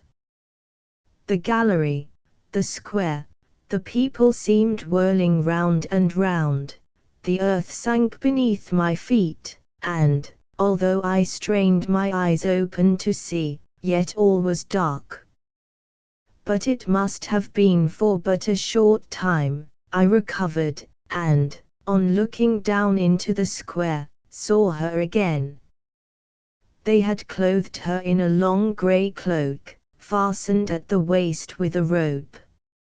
Her head bore a wreath of straw, and on her breast, suspended by a string about the neck, was a black tablet bearing in chalk the word Bull, harlot. By the end of the rope about her waist a man led her.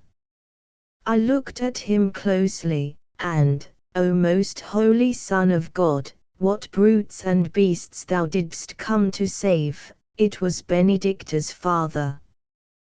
They had compelled the poor old man to perform one of the duties of his office by leading his own child to the pillory. I learned later that he had implored the superior on his knees not to lay this dreadful command upon him, but all in vain. The memory of this scene can never leave me. The hangman did not remove his eyes from his daughter's face, and she frequently nodded at him and smiled. By the grace of God, the maiden smiled. The mob insulted her, called her vile names and spat upon the ground in front of her feet. Nor was this all. Observing that she took no notice of them, they pelted her with dust and grass. This was more than the poor father could endure, and, with a faint, inarticulate moan, he fell to the ground in a swoon. Oh, the pitiless wretches! They wanted to lift him up and make him finish his task, but Benedicta stretched out her arm in supplication, and with an expression of so ineffable tenderness upon her beautiful face that even the brutal mob felt her gentle power and recoiled before her, leaving the unconscious man upon the ground. She knelt and took her father's head in her lap. She whispered in his ear words of love and comfort. She stroked his grey hair and kissed his pale lips until she had coaxed him into consciousness and he had opened his eyes.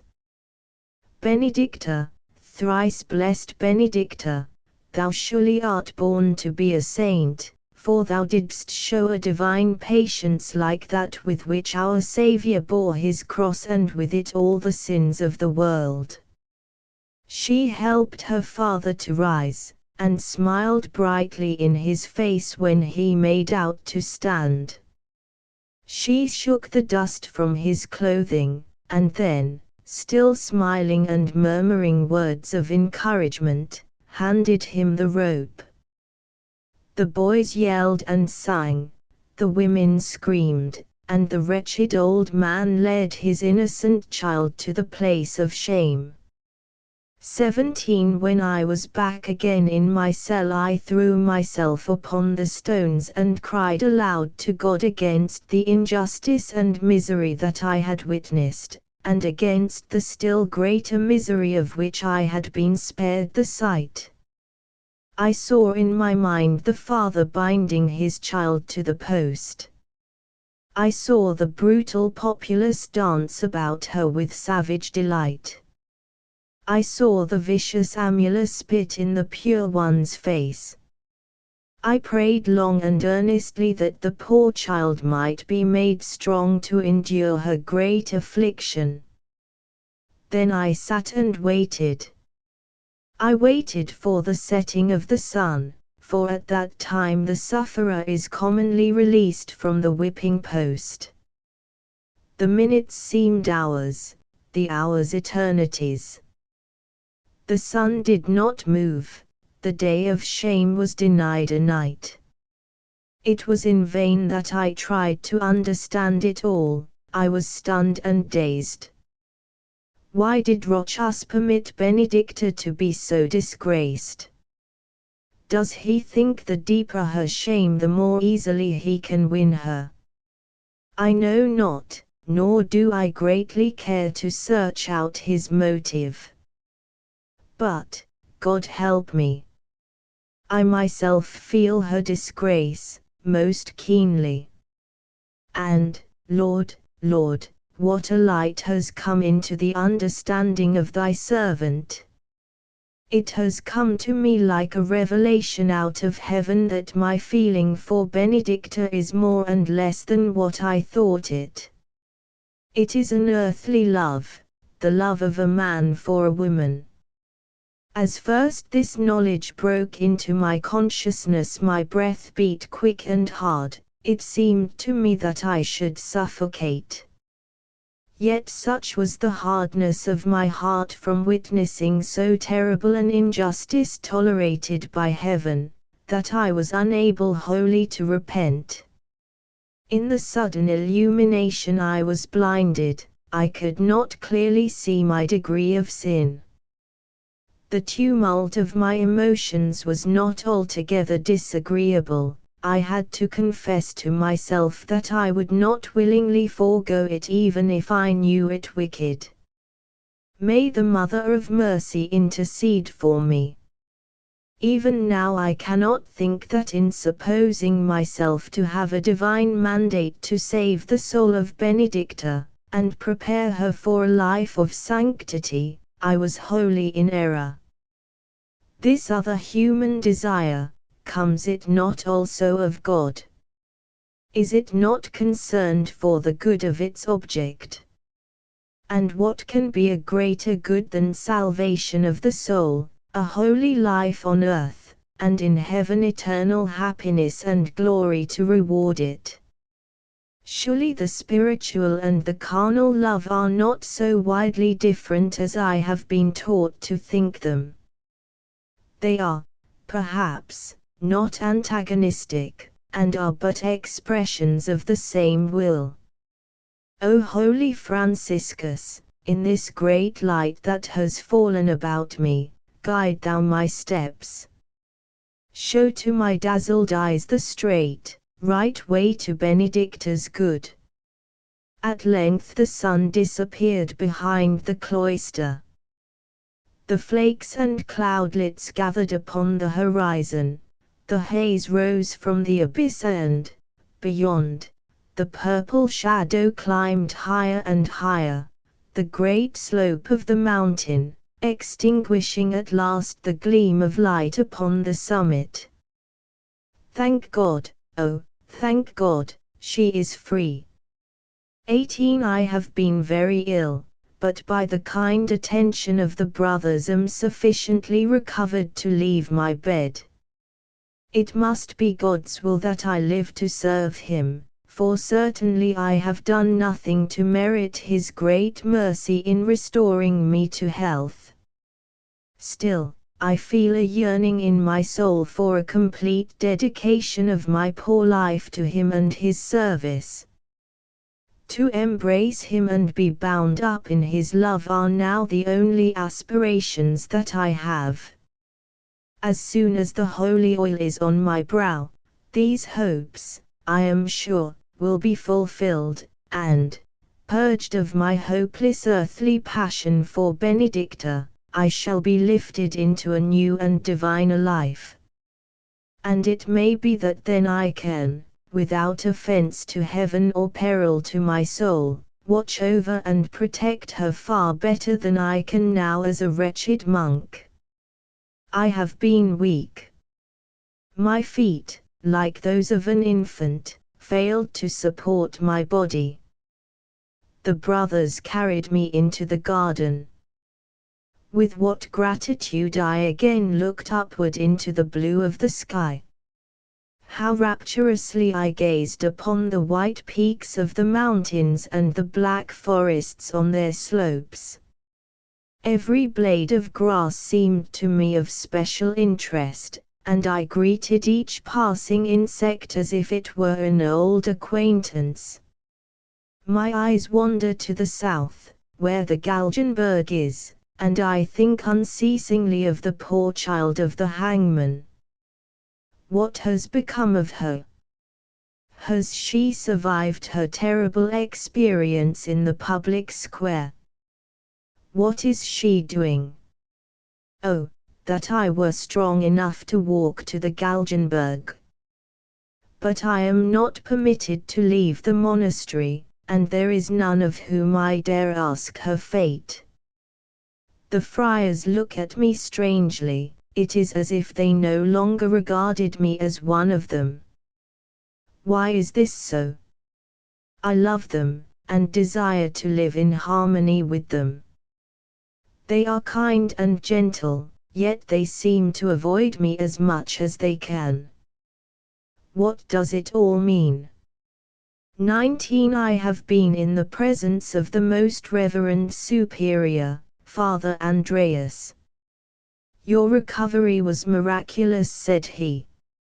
I wish you to be worthy of such mercies, and to prepare your soul for the great blessing that awaits you. I have, therefore, my son, ordained that you leave us for a season, to dwell apart in the solitude of the mountains, for the double purpose of restoring your strength and affording you an insight into your own heart. Make a severe examination apart from any distractions, and you will perceive, I do not doubt, the gravity of your error. Pray that a divine light may be shed upon your path, that you may walk upright in the service of the Lord as a true priest and apostle, with immunity from all base passions and earthly desires. I had not the presumption to reply. I submit to the will of His Reverence without a murmur, for obedience is a rule of our order. Nor do I fear the wilderness, although I have heard that it is infested with wild beasts and evil spirits. Our superior is right. The time passed in solitude will be to me a season of probation, purification and healing, of which I am doubtless in sore need. So far I have progressed in sin only, for in confession I have kept back many things. Not from the fear of punishment, but because I could not mention the name of the maiden before any other than my holy and blessed Francis eyes, who alone can understand. He looks kindly down upon me from the skies, listening to my sorrow, and whatever of guilt there may be in my compassion for the innocent and persecuted child He willingly overlooks for the sake of our blessed Redeemer, who also suffered injustice and was acquainted with grief. In the mountains it will be my duty to dig certain roots and send them to the monastery. From such roots as I am instructed to gather the fathers distill a liquor which has become famous throughout the land, even as far, I have been told, as the great city of Munich. This liquor is so strong and so fiery with spices that after drinking it one feels a burning in his throat as if he had swallowed a flame from hell. Yet it is held in high esteem everywhere by reason of its medicinal properties, it being a remedy for many kinds of ills and infirmities, and it is said to be good also for the health of the soul, though I should suppose a godly life might be equally efficacious in places where the liquor cannot be obtained. However this may be, from the sale of the liquor comes the chief revenue of the monastery. The root from which it is chiefly made is that of an alpine plant called gentiana, which grows in great abundance on the sides of the mountains. In the months of July and August the friars dig the roots and dry them by fire in the mountain cabins, and they are then packed and sent to the monastery. The fathers have the sole right to dig the root in this region, and the secret of manufacturing the liquor is jealously guarded. As I am to live in the high country for some time, the superior has directed me to collect the root from time to time as I have the strength. A boy, a servant in the monastery, is to guide me to my solitary station, carrying up my provisions and returning immediately. He will come once a week to renew my supply of food and take away the roots that I shall have dug. No time has been lost in dispatching me on my penitential errand. This very evening I have taken leave of the superior, and, retiring to my cell, have packed my holy books, the Agnus and the Life of Saint Franciscus, in a bag. nor have I forgotten my writing materials with which to continue my diary. These preparations made, I have fortified my soul with prayer, and am ready for any fate, even an encounter with the beasts and demons. Beloved saint, forgive the pain I feel in going away without having seen Benedicta, or even knowing what has become of her since that dreadful day. Thou knowest, O glorious one, and humbly do I confess, that I long to hasten to the Galgenberg, if only to get one glimpse of the hut which holds the fairest and best of her sex.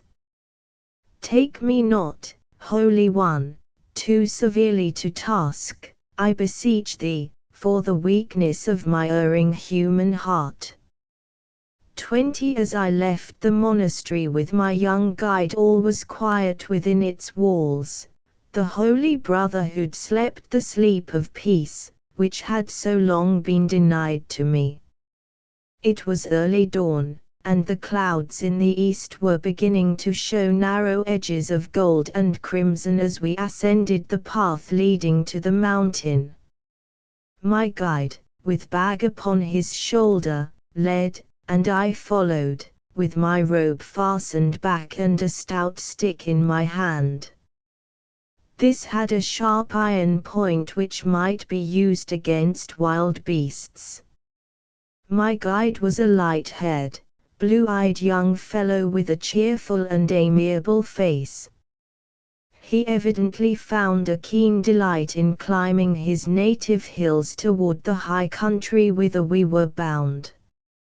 He seemed not to feel the weight of the burden that he bore, his gait was light and free, his footing sure. He sprang up the steep and rugged way like a mountain goat. The boy was in high spirits. He told me strange tales of ghosts and goblins, witches and fairies. These last he seemed to be very well acquainted with. He said they appeared in shining garments, with bright hair and beautiful wings, and this description agrees very nearly with what is related of them in books by certain of the fathers. Anyone to whom they take a fancy, says the boy, they are able to keep under their spell, and no one can break the enchantment, not even the Holy Virgin. But I judge that this is true of only such as are in sin, and that the pure in heart have nothing to fear from them. We traveled uphill and down, through forests and blooming meadows and across ravines.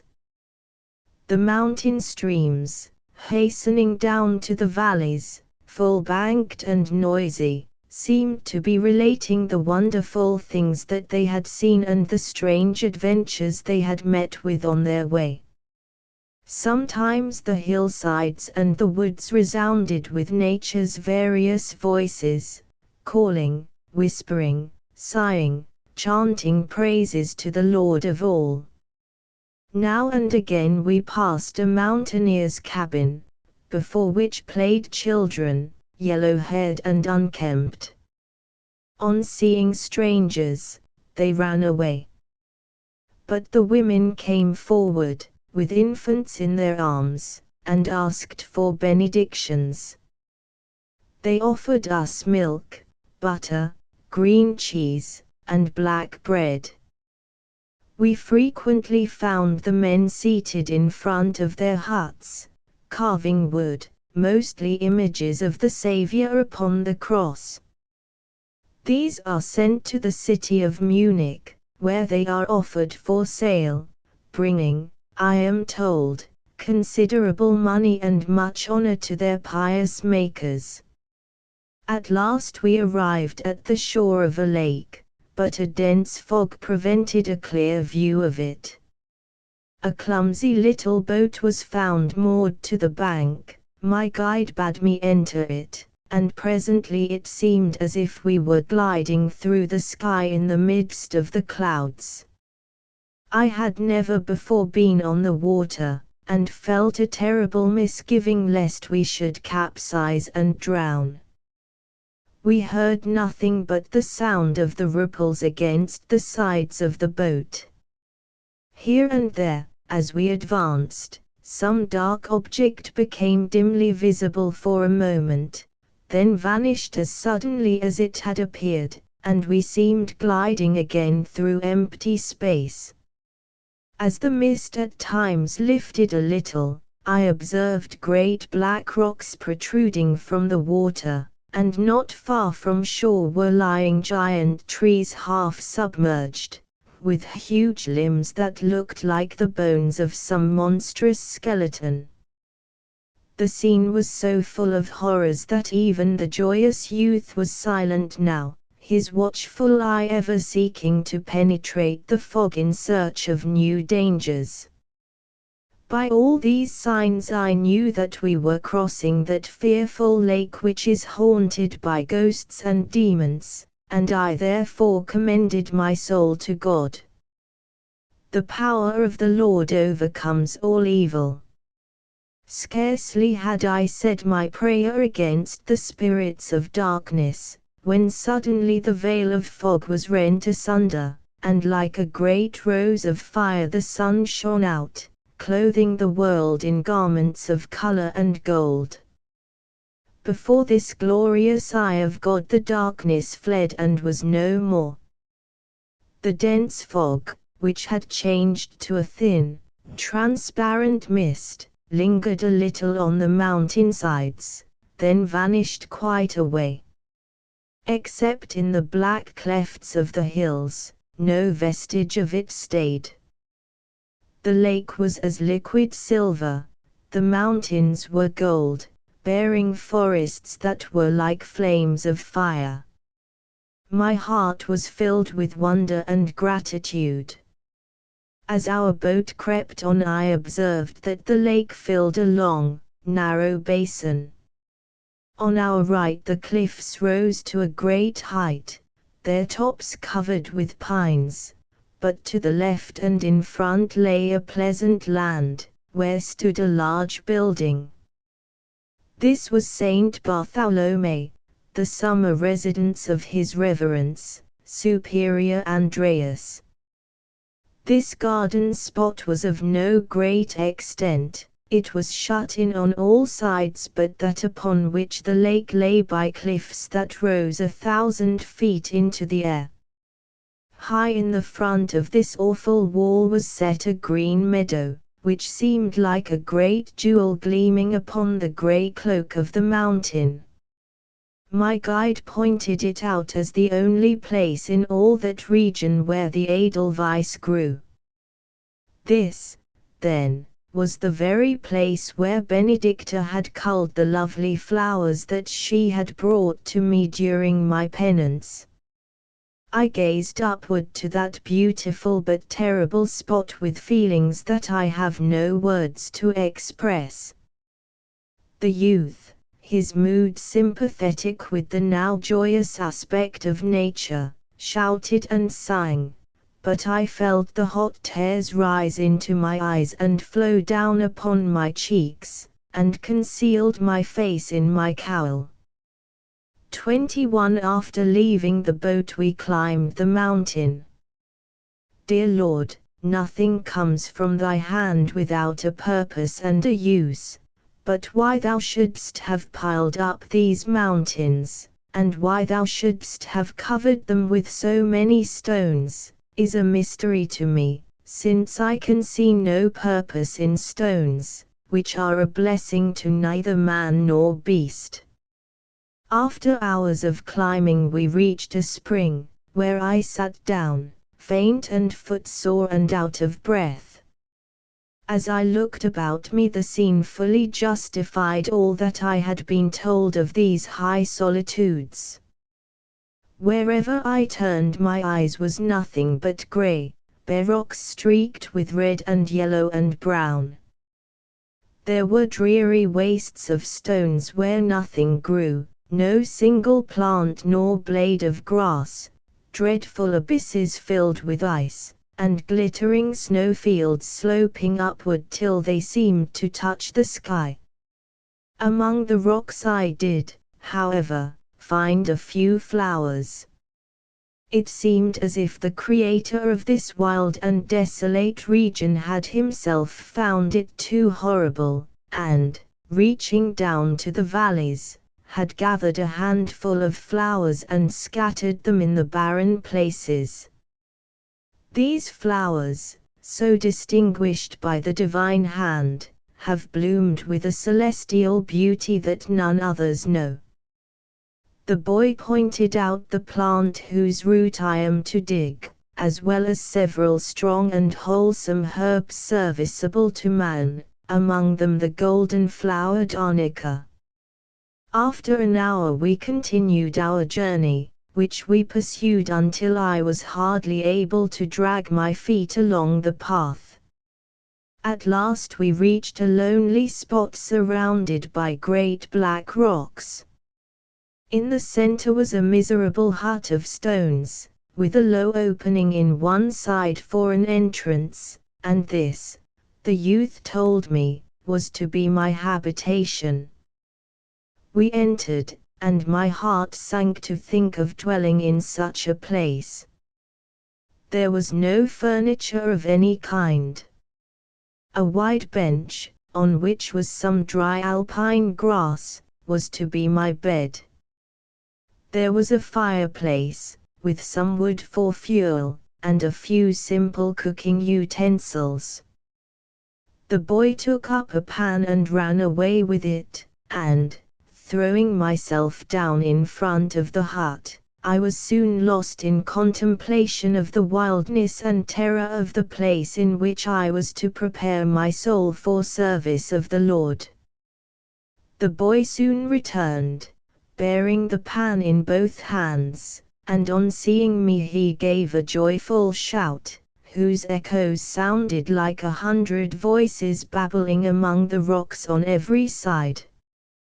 After even so short a period of solitude I was so happy to see a human face that I came near answering his greeting with unbecoming joy. How, then, could I hope to sustain a week of isolation in that lonely spot?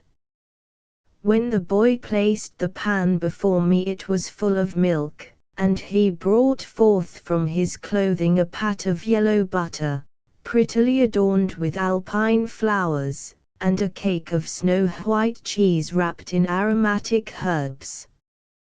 The sight delighted me, and I asked him, jokingly, "Do butter and cheese, then, grow on stones up here, and have you found a spring of milk?" "You might accomplish such a miracle," he replied, "but I prefer to hasten to the Black Lake and ask this food of the young women who live there." He then got some flour from a kind of pantry in the hut, and, having kindled a fire on the hearth, proceeded to make a cake. "Then we are not alone in this wilderness," I said.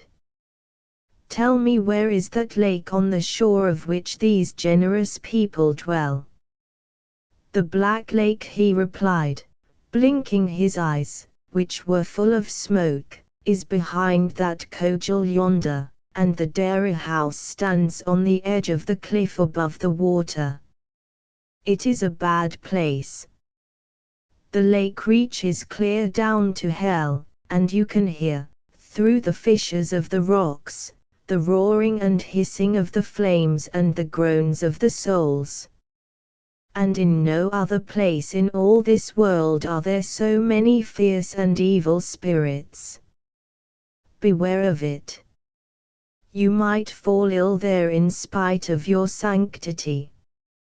Milk and butter and cheese can be obtained at the Green Lake lower down, but I will tell the women to send up what you require. They will be glad to oblige you, and if you will preach them a sermon every Sunday, they will fight the very devil for you." After our meal, which I thought the sweetest I had ever eaten, the boy stretched himself in the sunshine and straightway fell asleep, snoring so loudly that, tired as I was, I could hardly follow his example. 22 When I awoke, the sun was already behind the mountains, whose tops were fringed with fire. I felt as one in a dream, but was soon recalled to my senses, and made to feel that I was alone in the wilderness by shouts of the young man in the distance. Doubtless he had pitied my condition, for, instead of disturbing me, he had gone away without taking leave, being compelled to reach the dairy on the Green Lake before nightfall. Entering the cabin, I found a fire burning lustily and a quantity of fuel piled beside it. Nor had the thoughtful youth forgotten to prepare my supper of bread and milk. He had also shaken up the grass on my hard bed, and covered it with a woolen cloth, for which I was truly grateful to him. Refreshed by my long sleep, I remained outside the cabin till late in the evening. I said my prayers in view of the grey rocks beneath the black sky, in which the stars blinked merrily.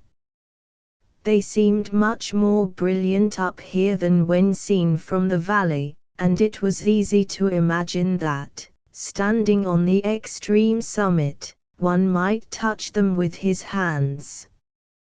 Many hours of that night I passed under the sky and the stars, examining my conscience and questioning my heart. I felt as if in church, kneeling before the altar and feeling the awful presence of the Lord. And at last my soul was filled with a divine peace, and as an innocent child presses its mother's breast, even so I leaned my head upon thine, O nature, mother of us all. 23 I had not before seen a dawn so glorious. The mountains were rose-red, and seemed almost transparent. The atmosphere was of a silver lucidity, and so fresh and pure that with every breath I seemed to be taking new life. The dew, heavy and white, clung to the scanty grass blades like rain and dripped from the sides of the rocks. It was while engaged in my morning devotions that I involuntarily became acquainted with my neighbors. All night long the marmots had squealed, greatly to my dismay, and they were now capering to and fro like hares. Overhead the brown hawks sailed in circles with an eye to the birds flitting among the bushes and the wood mice racing along the rocks. Now and again a troop of chamois passed near, on their way to the feeding grounds on the cliffs, and high above all I saw a single eagle rising into the sky, higher and higher, as a soul flies heavenward when purged of sin. I was still kneeling when the silence was broken by the sound of voices. I looked about, but, although I could distinctly hear the voices and catch snatches of song, I saw no one.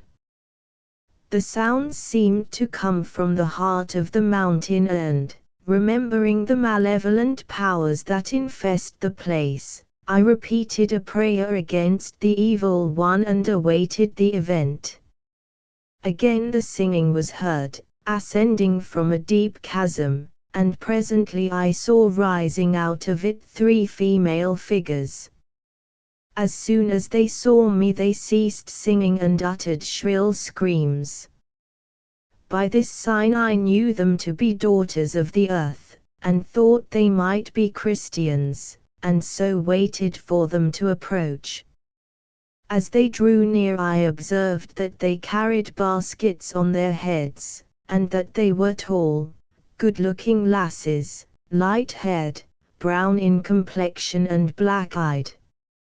Setting their baskets upon the ground, they greeted me humbly and kissed my hands, after which they opened the baskets and displayed the good things they had brought me: milk, cream, cheese, butter and cakes. Seating themselves upon the ground, they told me they were from the Green Lake, and said they were glad to have a mountain brother again, especially so young and handsome a one, and in saying so there were merry twinkles in their dark eyes and smiles on their red lips, which pleased me exceedingly. I inquired if they were not afraid to live in the wilderness, at which they laughed, showing their white teeth. They said they had a hunter's gun in their cabin to keep off bears, and knew several powerful sentences and anathemas against demons. Nor were they very lonely, they added, for every Saturday the boys from the valley came up to hunt wild beasts, and then all made merry. I learned from them that meadows and cabins were common among the rocks, where herdsmen and herdswomen lived during the whole summer. The finest meadows, they said, belonged to the monastery, and lay but a short distance away. The pleasant chatting of the maidens greatly delighted me, and the solitude began to be less oppressive. Having received the benediction, they kissed my hand and went away as they had come, laughing, singing and shouting in the joy of youth and health. So much I have already observed. The people in the mountains lead a better and happier life than those in the damp, deep valleys below. Also, they seem purer in heart and mind, and that may be due to their living so much nearer to heaven, which some of the brothers say approaches more closely to the earth here than at any other place in the world excepting Rome. 24 The maidens having gone, I stowed away the provisions which they had brought me, and, taking a short pointed spade and a bag, went in search of the gentiana roots. They grew in abundance, and my back soon began to ache from stooping and digging, but I continued the labor, for I desired to send a good quantity to the monastery to attest my zeal and obedience. I had gone a long distance from my cabin without observing the direction which I had taken, when suddenly I found myself on the brink of an abyss so deep and terrible that I recoiled with a cry of horror. At the bottom of this chasm, so far below my feet that I was giddy to look down, a small circular lake was visible, like the eye of a fiend. On the shore of it, near a cliff overhanging the water, stood a cabin, from the stone-weighted roof of which rose a thin column of blue smoke. About the cabin, in the narrow and sterile pasture, a few cows and sheep were grazing. What a dreadful place for a human habitation! I was still gazing down with fear into this gulf when I was again startled. I heard a voice distinctly call a name. The sound came from behind me, and the name was uttered with so caressing sweetness that I hastened to cross myself as a protection from the wiles of the fairies with their spells and enchantments. Soon I heard the voice again, and this time it caused my heart to beat so that I was near suffocation, for it was Benedicta's. Benedicta in this wilderness, and I alone with her.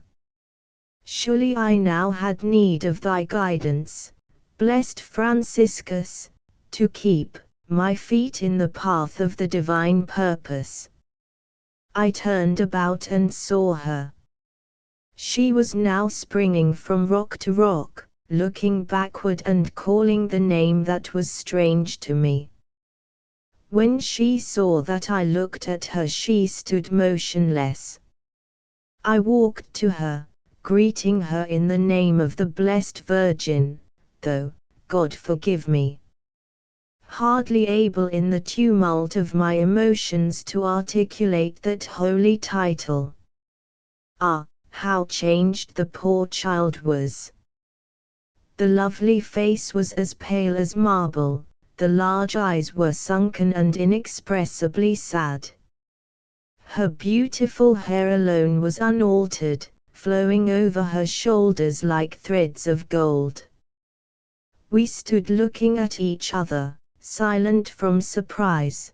Then I again addressed her. Is it, then, you, Benedicta, who live in the cabin down there by the Black Lake, near the waters of Avmus? And is your father with you? She made no reply, but I observed a quivering about her delicate mouth, as when a child endeavors to refrain from weeping. I repeated my question, is your father with you? She answered faintly, in a tone that was hardly more than a sigh, my father is dead. I felt a sudden pain in my very heart, and was for some moments unable to speak further, quite overcome by compassion. Benedicta had turned away her face to hide her tears, and her fragile frame was shaken by her sobs. I could no longer restrain myself. Stepping up to her, I took her hand in mine, and, trying to crush back into my secret heart every human desire, and address her in words of religious consolation, said, my child, dear Benedicta, your father is gone from you, but another Father remains who will protect you every day of your life. And as far as may accord with his holy will I, too, good and beautiful maiden, help you to endure your great affliction. He whom you mourn is not lost, he is gone to the mercy seat, and God will be gracious to him. But my words seemed only to awaken her sleeping grief. She threw herself upon the ground and gave way to her tears, sobbing so violently that I was filled with alarm. O Mother of Mercy! How can I bear the memory of the anguish I suffered in seeing this beautiful and innocent child overwhelmed with so great a flood of grief? I bent over her, and my own tears fell upon her golden hair. My heart urged me to lift her from the earth, but my hands were powerless to move.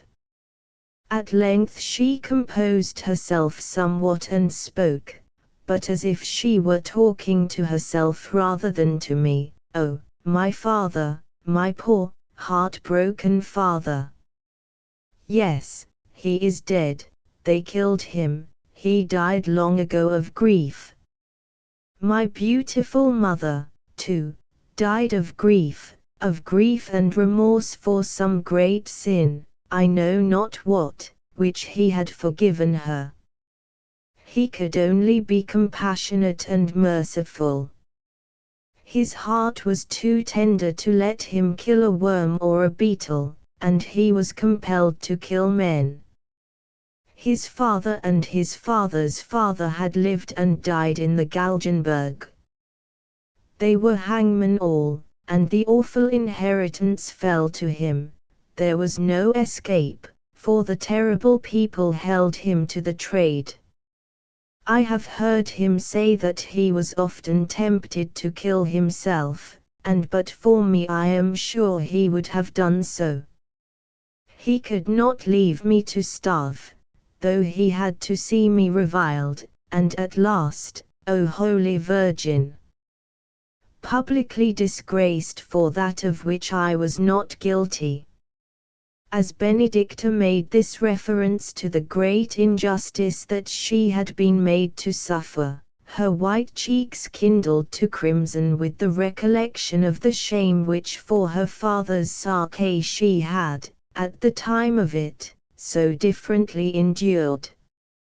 During the narrative of her grief she had partly risen and had turned her beautiful face more and more toward me as her confidence had grown, but now she veiled it with her hair, and would have turned her back but that I gently prevented her and spoke some words of comfort, though God knows my own heart was near breaking through sympathy with hers. After a few moments she resumed, "Alas, my poor father, he was unhappy every way.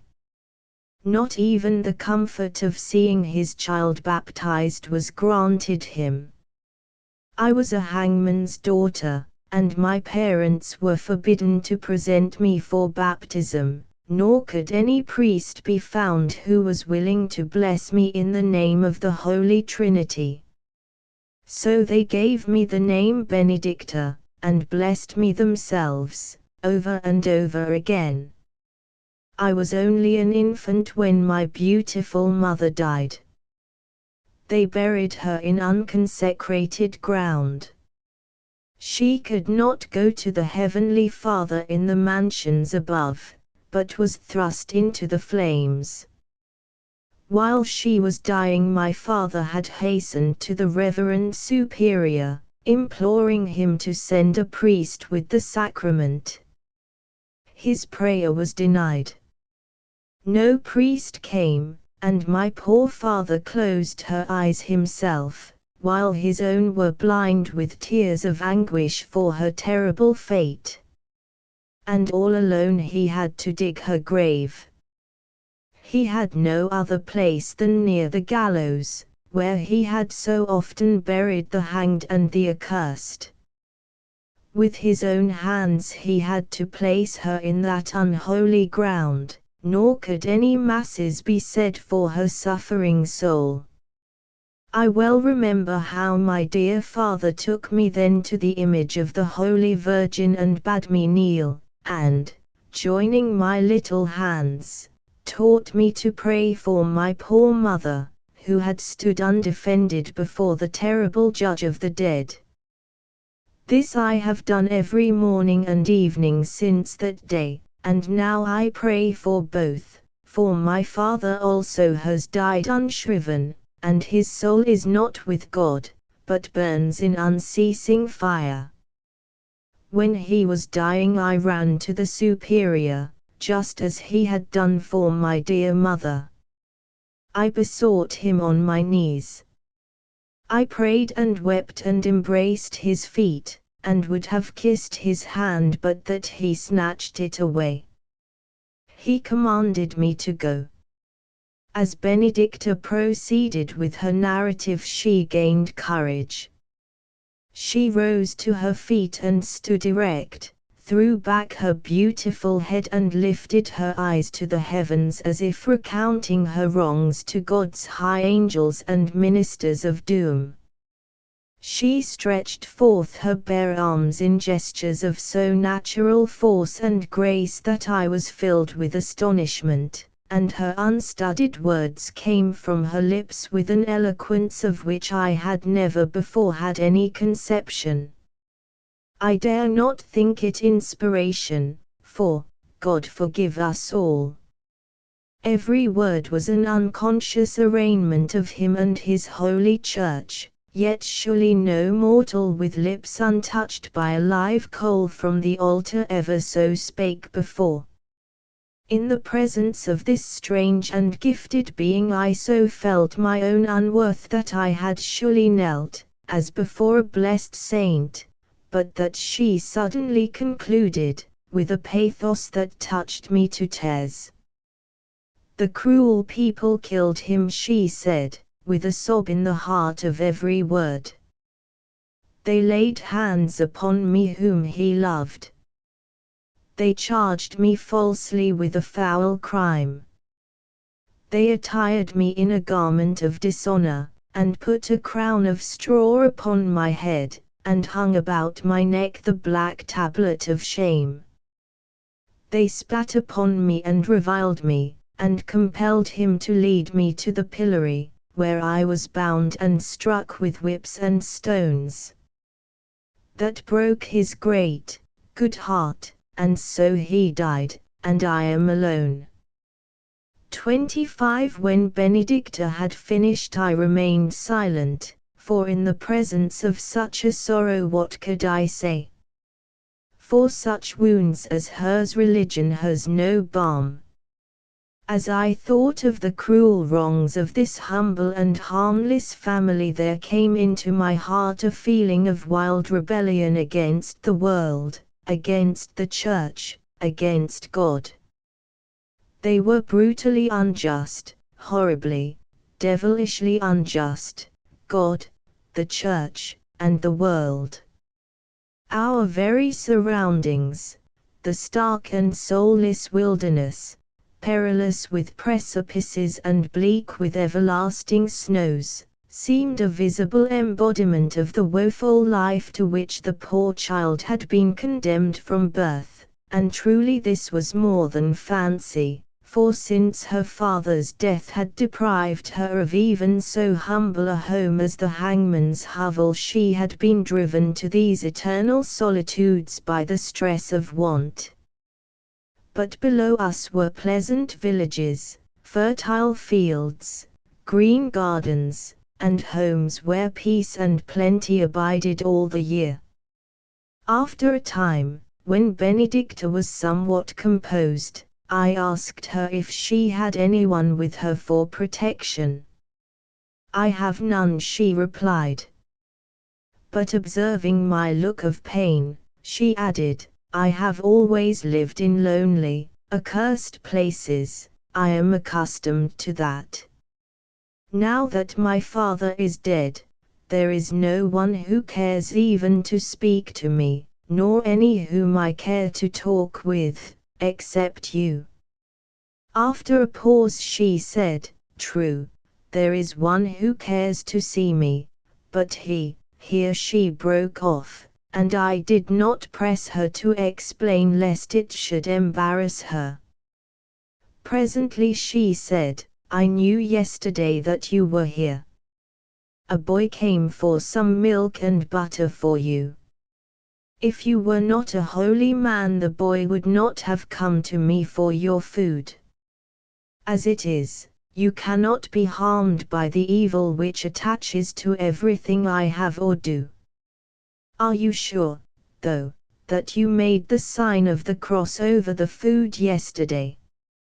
Had I known that it came from you, Benedicta, that precaution would have been omitted, I answered. She looked at me with beaming eyes, and said, Oh, dear sir, dear brother. And both the look and the words gave me the keenest delight, as, in truth, do all this saintly creature's words and ways. I inquired what had brought her to the cliff top, and who the person was that I had heard her calling. It is no person, she answered, smiling, it is only my goat. She has strayed away, and I was searching for her among the rocks. Then nodding to me as if about to say farewell, she turned to go, but I detained her, saying that I would assist her to look for the goat.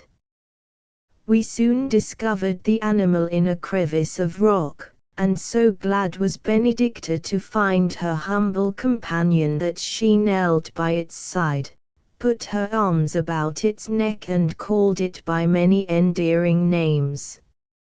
I thought this very charming, and could not help looking upon the group with obvious admiration. Benedicta, observing it, said, her mother fell from a cliff and broke her neck. I took the little one and brought it up on milk, and she is very fond of me. One who lives alone as I do values the love of a faithful animal. When the maiden was about to leave me I gained courage to speak to her of what had been so long in my mind. I said, It is true, is it not, Benedicta, that on the night of the festival you went to meet the drunken boys in order to save your father from harm? She looked at me in great astonishment. For what other reason could you suppose I went? I could not think of any other, I replied, in some confusion. And now goodbye, brother, she said, moving away. Benedicta, I cried. She paused and turned her head. Next Sunday I shall preach to the dairy women at the Green Lake, will you come? Oh, no, dear brother, she replied, hesitating and in low tones. You will not come. I should like to come, but my presence would frighten away the dairy women and others whom your goodness would bring there to hear you. Your charity to me would cause you trouble. I pray you, sir, accept thanks, but I cannot come. Then I shall come to you. Beware, oh pray, beware. I shall come. 26. The boy had taught me how to prepare a cake. I knew all that went to the making of it, and the right proportions, yet when I tried to make it I could not. All that I was able to make was a smoky, greasy pap, more fit for the mouth of Satan than for a pious son of the Church and follower of Saint Franciscus. My failure greatly discouraged me, yet it did not destroy my appetite, so, taking some stale bread, I dipped it in sour milk and was about to make my stomach do penance for its many sins, when Benedicta came with a basket full of good things from her dairy. Ah, the dear child! I fear that it was not with my heart only that I greeted her that blessed morning. Observing the smoky mass in the pan, she smiled, and quietly throwing it to the birds, which may heaven guard, she cleansed the pan at the spring, and, returning, arranged the fire. She then prepared the material for a fresh cake. Taking 2 handfuls of flour, she put it into an earthen bowl, and upon the top of it poured a cup of cream. Adding a pinch of salt, she mixed the whole vigorously with her slender white hands until it became a soft, swelling dough. She next greased the pan with a piece of yellow butter, and, pouring the dough into it, placed it on the fire. When the heat had penetrated the dough, causing it to expand and rise above the sides of the pan, she deftly pierced it here and there that it should not burst, and when it was well browned she took it up and set it before me, all unworthy as I was. I invited her to share the meal with me, but she would not. She insisted, too, that I should cross myself before partaking of anything that she had brought me or prepared, lest some evil come to me because of the ban upon her, but this I would not consent to do.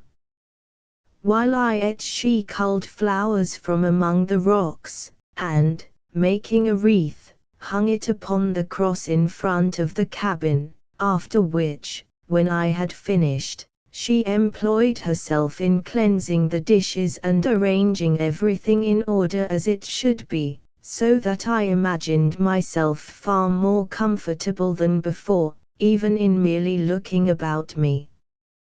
When there was nothing more to be done, and my conscience would not permit me to invent reasons for detaining her, she went away, and oh my Saviour! How dismal and dreary seemed the day when she was gone. Ah, Benedicta, Benedicta, what is this that thou hast done to me, making that sole service of the Lord to which I am dedicated seem less happy and less holy than a herdsman's humble life here in the wilderness with thee? 27. Life up here is less disagreeable than I thought. What seemed to me a dreary solitude seems now less dismal and desolate. This mountain wilderness, which at first filled me with awe, gradually reveals its benign character. It is marvelously beautiful in its grandeur, with a beauty which purifies and elevates the soul. One can read in it, as in a book, the praises of its creator. Daily, while digging gentiana roots, I do not fail to listen to the voice of the wilderness and to compose and chasten my soul more and more. In these mountains are no feathered songsters. The birds here utter only shrill cries. The flowers, too, are without fragrance, but wondrously beautiful, shining with the fire and gold of stars. I have seen slopes and heights here which doubtless were never trodden by any human foot. They seem to me sacred, the touch of the Creator still visible upon them, as when they came from His hand. Game is in great abundance. Chamois are sometimes seen in such droves that the very hillsides seem to move. There are steinbocks, veritable monsters, but as yet, thank heaven, I have seen no bears. Marmots play about me like kittens, and eagles, the grandest creatures in this high world, nest in the cliffs to be as near the sky as they can get. When fatigued, I stretch myself on the alpine grass, which is as fragrant as the most precious spices. I close my eyes and hear the wind whisper through the tall stems, and in my heart is peace. Blessed be the Lord. 28 Every morning the dairy women come to my cabin, their merry shouts ringing in the air and echoed from the hills. They bring fresh milk, butter and cheese, chat a little while and go away. Each day they relate something new that has occurred in the mountains or been reported from the villages below. They are joyous and happy, and look forward with delight to Sunday, when there will be divine service in the morning and a dance in the evening. Alas, these happy people are not free of the sin of bearing false witness against their neighbor. They have spoken to me of Benedicta, called her a disgraceful wench, a hangman's daughter, and my heart rebels against its utterance, the mistress of Rochas. The pillory, they said, was made for such as she. Hearing these maidens talk so bitterly and falsely of one whom they so little knew, it was with difficulty that I mastered my indignation. But in pity of their ignorance I reprimanded them gently and kindly. It was wrong, I said, to condemn a fellow being unheard. It was unchristian to speak ill of anyone. They do not understand. It surprises them that I defend a person like Benedicta, one who, as they truly say, has been publicly disgraced and has not a friend in the world. 29 This morning I visited the Black Lake. It is indeed an awful and accursed place, fit for the habitation of the damned. And there lives the poor forsaken child.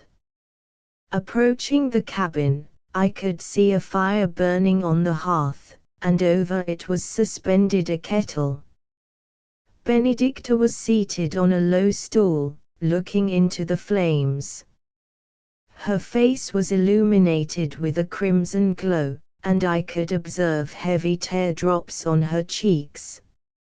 Not wishing to see her secret sorrow, I hastened to make known my presence, and addressed her as gently as I could. She was startled, but when she saw who it was, smiled and blushed. She rose and came to greet me, and I began speaking to her almost at random, in order that she might recover her composure. I spoke as a brother might speak to his sister, yet earnestly, for my heart was full of compassion. "O Benedicta," I said, "I know your heart, and it has more love for that wild youth Rochas than for our dear and blessed Saviour. I know how willingly you bore infamy and disgrace, sustained by the thought that he knew you innocent. Far be it from me to condemn you, for what is holier or purer than a maiden's love? I would only warn and save you from the consequence of having given it to one so unworthy." She listened with her head bowed, and said nothing, but I could hear her sighs. I saw, too, that she trembled. I continued, "Benedicta, the passion which fills your heart may prove your destruction in this life and hereafter. Young Rochas is not one who will make you his wife in the sight of God and man. Why did he not stand forth and defend you when you were falsely accused?" "He was not there," she said, lifting her eyes to mine. "He and his father were at Salzburg. He knew nothing till they told him. May God forgive me if at this I felt no joy in another's acquittal of the heavy sin with which I had charged him." I stood a moment irresolute, with my head bowed, silent. "But, Benedicta," I resumed, "will he take for a wife one whose good name has been blackened in the sight of his family and his neighbors? No. He does not seek you with an honorable purpose. O Benedicta, confide in me. Is it not as I say?" But she remained silent, nor could I draw from her a single word. She would only sigh and tremble. She seemed unable to speak. I saw that she was too weak to resist the temptation to love young Rochas, nay, I saw that her whole heart was bound up in him, and my soul melted with pity and sorrow, pity for her and sorrow for myself, for I felt that my power was unequal to the command that had been laid upon me. My agony was so keen that I could hardly refrain from crying out. I went from her cabin, but did not return to my own. I wandered about the haunted shore of the Black Lake for hours, without aim or purpose. Reflecting bitterly upon my failure, and beseeching God for greater grace and strength, it was revealed to me that I was an unworthy disciple of the Lord and a faithless son of the Church. I became more keenly conscious than I ever had been before of the earthly nature of my love for Benedicta, and of its sinfulness. I felt that I had not given my whole heart to God, but was clinging to a temporal and human hope. It was plain to me that unless my love for the sweet child should be changed to a purely spiritual affection, purified from all the dross of passion, I could never receive holy orders, but should remain always a monk and always a sinner. These reflections caused me great torment, and in my despair I cast myself down upon the earth, calling aloud to my Saviour. In this my greatest trial I clung to the cross. "Save me, O Lord!" I cried. "I am engulfed in a great passion, save me, oh, save me, or I perish forever." All that night I struggled and prayed and fought against the evil spirits in my soul, with their suggestions of recreancy to the dear Church whose child I am. "The Church," they whispered, "has servants enough. You are not as yet irrevocably bound to celibacy. You can procure a dispensation from your monastic vows and remain here in the mountains, a layman. You can learn the craft of the hunter or the herdsman, and be ever near Benedicta to guard and guide her, perhaps in time to win her love from Rochas and take her for your wife. To these temptations I opposed my feeble strength and such aid as the blessed saint gave me in my great trial. The contest was long and agonizing, and more than once, there in the darkness and the wilderness, which rang with my cries, I was near surrender, but at the dawning of the day I became more tranquil, and peace once more filled my heart, even as the golden light filled the great gorges of the mountain where but a few moments before were the darkness and the mist. I thought then of the suffering and death of our Saviour, who died for the redemption of the world, and most fervently I prayed that heaven would grant me the great boon to die likewise, in a humbler way, even though it were for but one suffering being, Benedicta. May the Lord hear my prayer. 30. The night before the Sunday on which I was to hold divine service, great fires were kindled on the cliffs, a signal for the young men in the valley to come up to the mountain dairies. They came in great numbers, shouting and screaming, and were greeted with songs and shrill cries by the dairy maidens, who swung flaming torches that lit up the faces of the great rocks and sent gigantic shadows across them. It was a beautiful sight. These are indeed a happy people. The monastery boy came in with the rest. He will remain over Sunday, and, returning, will take back the roots that I have dug. He gave me much news from the monastery. The Reverend Superior is living at Saint Bartholomew, fishing and hunting. Another thing, one which gives me great alarm, is that the Saltmaster's son, young Rochas, is in the mountains not far from the Black Lake. It seems he has a hunting lodge on the upper cliff, and a path leads from it directly to the lake. The boy told me this, but did not observe how I trembled when hearing it. Would that an angel with a flaming sword might guard the path to the lake, and to Benedicta. The shouting and singing continued during the whole night, and between this and the agitation in my soul I did not close my eyes. Early the next morning the boys and girls arrived in crowds from all directions. The maidens wore silken kerchiefs twisted prettily about their heads, and had decorated themselves and their escorts with flowers. Not being an ordained priest, it was not permitted me either to read Mass or to preach a sermon, but I prayed with them and spoke to them whatever my aching heart found to say. I spoke to them of our sinfulness and God's great mercy, of our harshness to one another and the Saviour's love for us all, of His infinite compassion. As my words echoed from the abyss below and the heights above, I felt as if I were lifted out of this world of suffering and sin and borne away on angels' wings to the radiant spheres beyond the sky. It was a solemn service, and my little congregation was awed into devotion and seemed to feel as if it stood in the Holy of Holies. The service being concluded, I blessed the people and they quietly went away.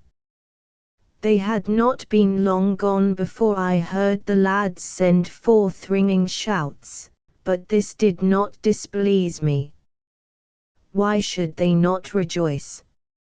Is not cheerfulness the purest praise a human heart can give? In the afternoon I went down to Benedicta's cabin and found her at the door, making a wreath of edelweiss for the image of the Blessed Virgin, intertwining the snowy flowers with a purple blossom that looked like blood.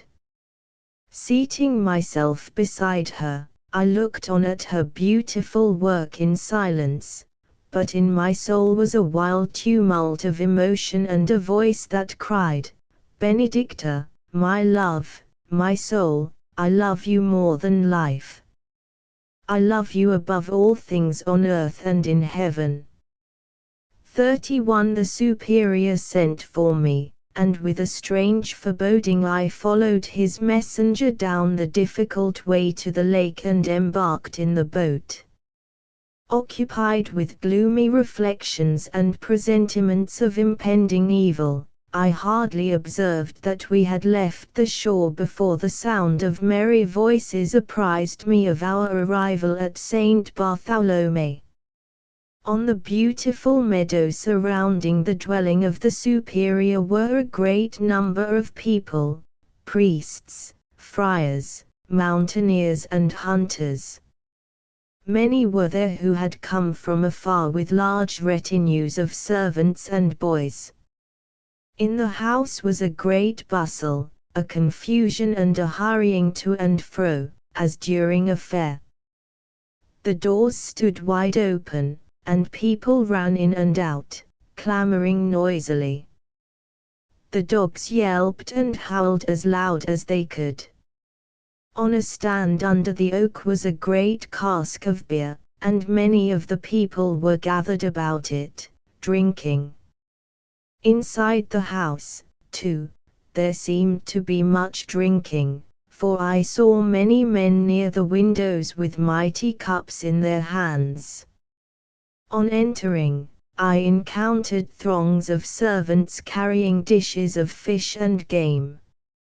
I asked one of them when I could see the Superior. He answered that his reverence would be down immediately after the meal, and I concluded to wait in the hall. The walls were hung with pictures of some large fish which had been caught in the lake. Below each picture the weight of the monster and the date of its capture, together with the name of the person taking it, were inscribed in large letters. I could not help interpreting these records, perhaps uncharitably, as intimations to all good Christians to pray for the souls of those whose names were inscribed. After more than an hour the Superior descended the stairs. I stepped forward, saluting him humbly, as became my position. He nodded, eyed me sharply, and directed me to go to his apartment immediately after supper. This I did. "How about your soul, my son Ambrosius?" he asked me, solemnly. "Has the Lord shown you grace? Have you endured the probation?" Humbly, with my head bowed, I answered, "Most Reverend Father, God in my solitude has given me knowledge." "Of what?"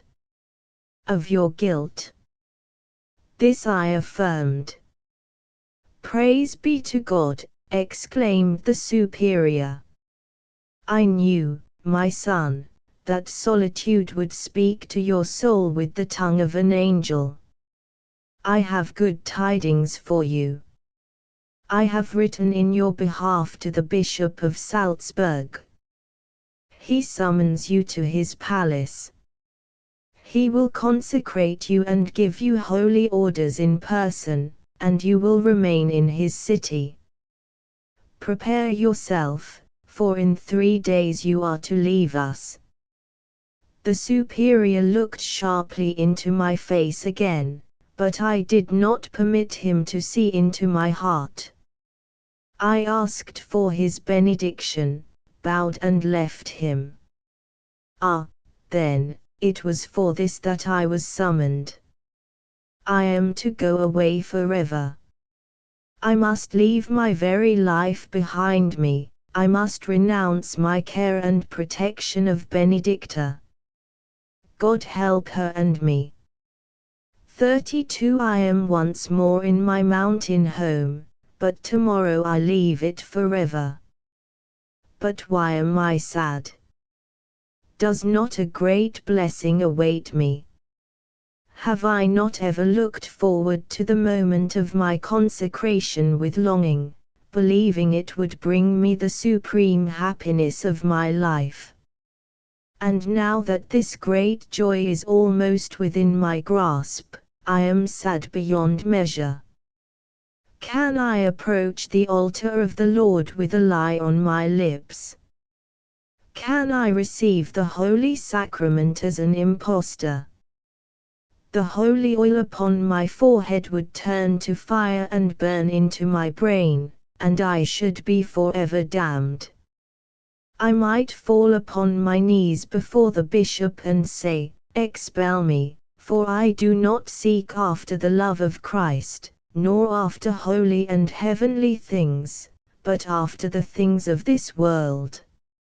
If I so spoke, I should be punished, but I could endure that without a murmur. If only I were sinless and could rightly become a priest, I could be of great service to the poor child. I should be able to give her infinite blessings and consolations. I could be her confessor and absolve her from sin, and, if I should outlive her, which God forbid, might by my prayers even redeem her soul from purgatory. I could read masses for the souls of her poor dead parents, already in torment. Above all, if I succeeded in preserving her from that one great and destructive sin for which she secretly longs, if I could take her with me and place her under thy protection, O blessed Virgin, that would be happiness indeed. But where is the sanctuary that would receive the hangman's daughter? I know it but too well. When I am gone from here, the evil one, in the winning shape he has assumed, will prevail, and she will be lost in time and in eternity. 33 I have been at Benedicta's cabin. "Benedicta," I said, "I am going away from here, away from the mountains, away from you." She grew pale, but said nothing. For a moment I was overcome with emotion, I seemed to choke, and could not continue. Presently I said, "Poor child, what will become of you? I know that your love for Rochas is strong, and love is like a torrent which nothing can stay. There is no safety for you but in clinging to the cross of our Saviour. Promise me that you will do so. Do not let me go away in misery, Benedicta." "Am I, then, so wicked?" she said, without lifting her eyes from the ground. "Can I not be trusted? Ah, but, Benedicta, the enemy is strong, and you have a traitor to unbar the gates. Your own heart, poor child, will at last betray you." "He will not harm me," she murmured. "You wrong him, sir, indeed you do." But I knew that I did not, and was all the more concerned to judge that the wolf would use the arts of the fox. Before the sacred purity of this maiden the base passions of the youth had not dared to declare themselves. But none the less I knew that an hour would come when she would have need of all her strength, and it would fail her. I grasped her arm and demanded that she take an oath that she would throw herself into the waters of the Black Lake rather than into the arms of Rochas. But she would not reply. She remained silent, her eyes fixed upon mine with a look of sadness and reproach which filled my mind with the most melancholy thoughts, and, turning away, I left her.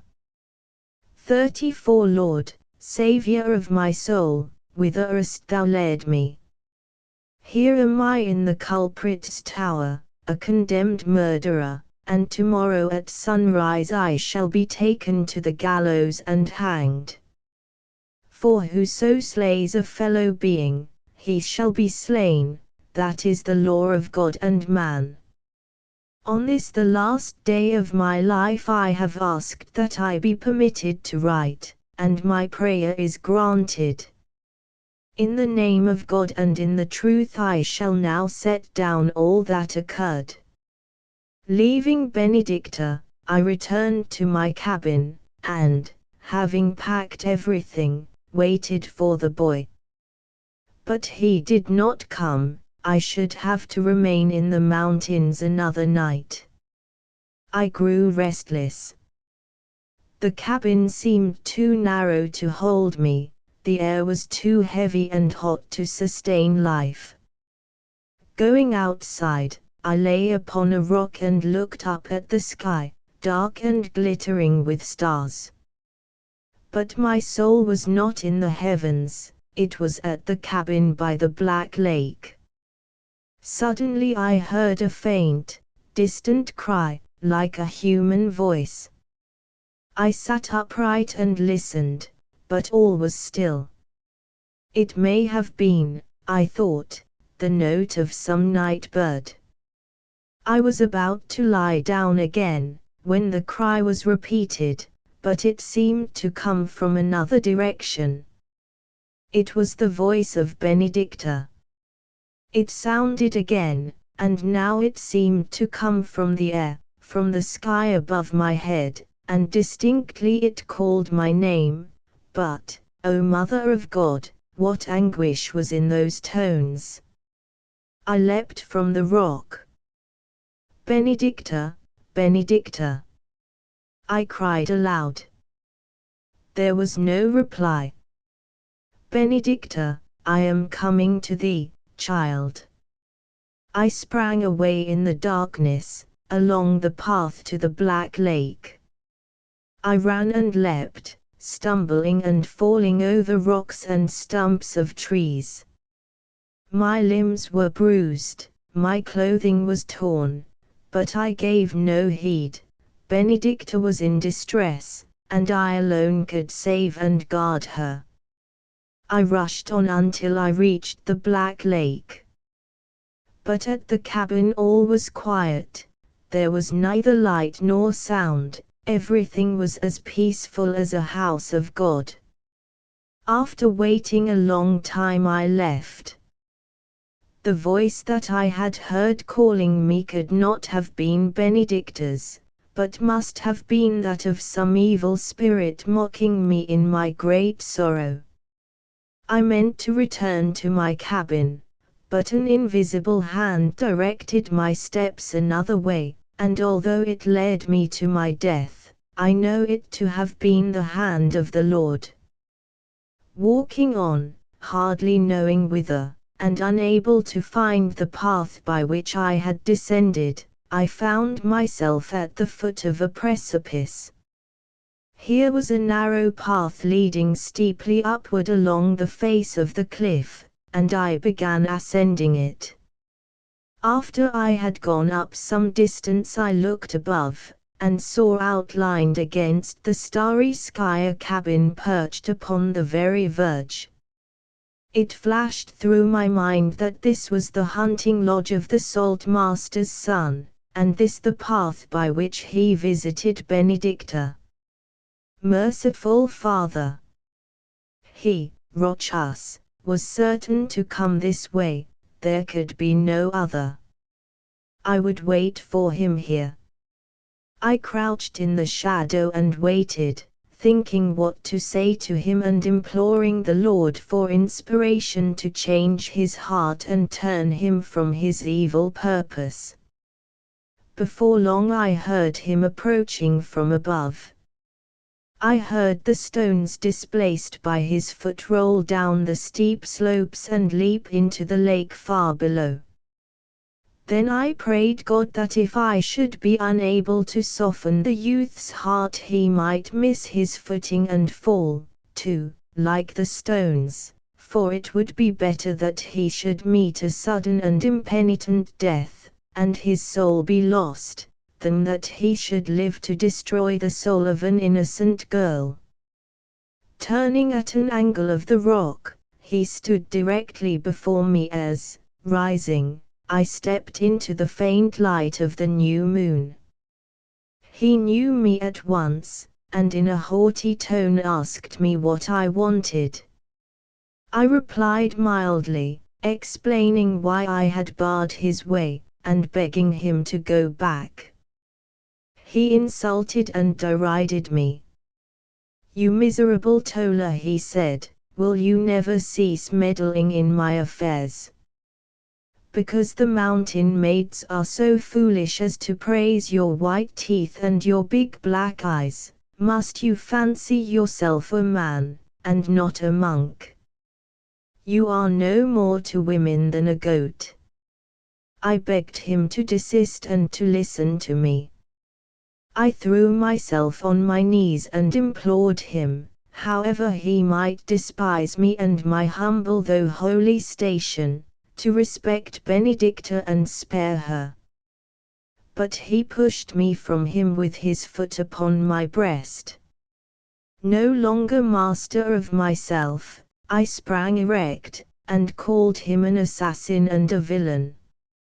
At this he pulled a dagger from his belt, saying, "I will send you to hell." Quick as a flash of lightning my hand was upon his wrist. I wrested the knife from him and flung it behind me, crying, "Not with weapons, but unarmed and equal, we will fight to the death, and the Lord shall decide." We sprang upon each other with the fury of wild animals, and were instantly locked together with arms and hands. We struggled upward and downward along the path, with the great wall of rock on one side, and on the other the precipice, the abyss, the waters of the Black Lake. We writhed and strained for the advantage, but the Lord was against me, for he permitted my enemy to overcome me and throw me down on the edge of the precipice. I was in the grasp of a strong enemy, whose eyes glowed like coals of fire. His knee was on my breast and my head hung over the edge, my life was in his hands. I thought he would push me over, but he made no attempt to do so. He held me there between life and death for a dreadful time, then said, in a low, hissing voice, "You see, monk, if I but move I can hurl you down the abyss like a stone. But I care not to take your life, for it is no impediment to me. The girl belongs to me, and to me you shall leave her, do you understand?" With that he rose and left me, going down the path toward the lake. His footfalls had long died away in the silent night before I was able to move hand or foot. Great God! I surely did not deserve such defeat, humiliation and pain. I had but wished to save a soul, yet heaven permitted me to be conquered by him who would destroy it. Finally I was able to rise, although in great pain, for I was bruised by my fall, and could still feel the fierce youth's knee upon my breast and his fingers about my throat. I walked with difficulty back along the path, downward toward the lake. Wounded as I was, I would return to Benedicta's cabin and interpose my body between her and harm. But my progress was slow, and I had frequently to rest, yet it was near dawn before I gave up the effort, convinced that I should be too late to do the poor child the small service of yielding up my remnant of life in her defense. At early dawn I heard Rochus returning, with a merry song upon his lips. I concealed myself behind a rock, though not in fear, and he passed without seeing me. At this point there was a break in the wall of the cliff, the path crossing a great crevice that clove the mountain as by a sword stroke from the arm of a Titan. The bottom was strewn with loose boulders and overgrown with brambles and shrubs, through which trickled a slender stream of water fed by the melting snows above. Here I remained for 3 days and 2 nights. I heard the boy from the monastery calling my name as he traversed the path searching for me, but I made no answer. Not once did I quench my burning thirst at the brook nor appease my hunger with blackberries that grew abundantly on every side. Thus I mortified the sinful flesh, killed rebellious nature and subdued my spirit to the Lord until at last I felt myself delivered from all evil, freed from the bondage of an earthly love and prepared to devote my heart and soul and life to no woman but thee, O blessed Virgin. The Lord having wrought this miracle, my soul felt as light and free as if wings were lifting me to the skies. I praised the Lord in a loud voice, shouting and rejoicing till the rocks rang with the sound. I cried, Hosanna! Hosanna! I was now prepared to go before the altar and receive the holy oil upon my head. I was no longer myself. Ambrosius, the poor erring monk, was dead. I was an instrument in the right hand of God to execute His holy will. I prayed for the delivery of the soul of the beautiful maiden, and as I prayed, behold, there appeared to me in the splendor and glory of heaven the Lord Himself, attended by innumerable angels, filling half the sky. A great rapture enthralled my senses. I was dumb with happiness. With a smile of ineffable benignity God spake to me, because that thou hast been faithful to thy trust, and through all the trials that I have sent upon thee hast not faltered, the salvation of the sinless maiden's soul is now indeed given into thy hand. Thou, Lord, knowest, I replied, that I am without the means to do this work, nor know I how it is to be done. The Lord commanded me to rise and walk on, and, turning my face away from the glorious presence, which filled the heart of the cloven mountain with light, I obeyed, leaving the scene of my purgation and regaining the path that led up the face of the cliff. I began the ascent, walking on and on in the splendor of the sunset, reflected from crimson clouds. Suddenly I felt impelled to stop and look down, and there at my feet, shining red in the cloud light, as if stained with blood, lay the sharp knife of Rochus. Now I understood why the Lord had permitted that wicked youth to conquer me, yet had moved him to spare my life. I had been reserved for a more glorious purpose, and so was placed in my hands the means to that sacred end. My God, how mysterious are thy ways. 35 You shall leave her to me. So had spoken the wicked youth while holding me between life and death at the precipice. He permitted me to live, not from Christian mercy, but because he despised my life, a trivial thing to him, not worth taking. He was sure of his prey, it did not matter if I were living or dead. You shall leave her to me. Oh, arrogant fool! Do you not know that the Lord holds his hand over the flowers of the field and the young birds in the nest? Leave Benedicta to you, permit you to destroy her body and her soul. Ah, you shall see how the hand of God shall be spread above her to guard and save. There is yet time, that soul is still spotless and undefiled. Forward, then, to fulfill the command of the Most High God. I knelt upon the spot where God had given into my hand the means of her deliverance. My soul was wholly absorbed in the mission entrusted to me.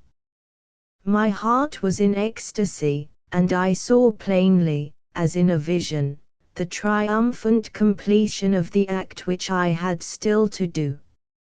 I arose, and, concealing the knife in my robe, retraced my steps, going downward toward the black lake. The new moon looked like a divine wound in the sky, as if some hand had plunged a dagger into heaven's holy breast. Benedicta's door was ajar, and I stood outside a long time, gazing upon the beautiful picture presented to my eyes. A bright fire on the hearth lit up the room. Opposite the fire sat Benedicta, combing her long golden hair. Unlike what it was the last time I had stood before her cabin and gazed upon it, her face was full of happiness and had a glory that I had never imagined in it. A sensuous smile played about her lips while she sang in a low, sweet voice the air of a love song of the people. Ah me! She was beautiful, she looked like a bride of heaven. But though her voice was that of an angel, it angered me, and I called out to her, "What are you doing, Benedicta, so late in the evening? You sing as if you expected your lover, and arrange your hair as for a dance. It is but 3 days since I, your brother and only friend, left you, in sorrow and despair. And now you are as happy as a bride." She sprang up and manifested great joy at seeing me again, and hastened to kiss my hands. But she had no sooner glanced into my face than she uttered a scream of terror and recoiled from me as if I had been a fiend from hell. But I approached her and asked, "Why do you adorn yourself so late in the night? Why are you so happy? Have the 3 days been long enough for you to fall? Are you the mistress of Rochas?" She stood staring at me in horror. She asked, "Where have you been and why do you come? You look so ill. Sit, sir, I pray you, and rest. You are pale and you shake with cold. I will make you a warm drink and you will feel better." She was silenced by my stern gaze. "I have not come to rest and be nursed by you," I said. "I am here because the Lord commands. Tell me why you sang." She looked up at me with the innocent expression of a babe, and replied, "Because I had for the moment forgotten that you were going away, and I was happy." "Happy?"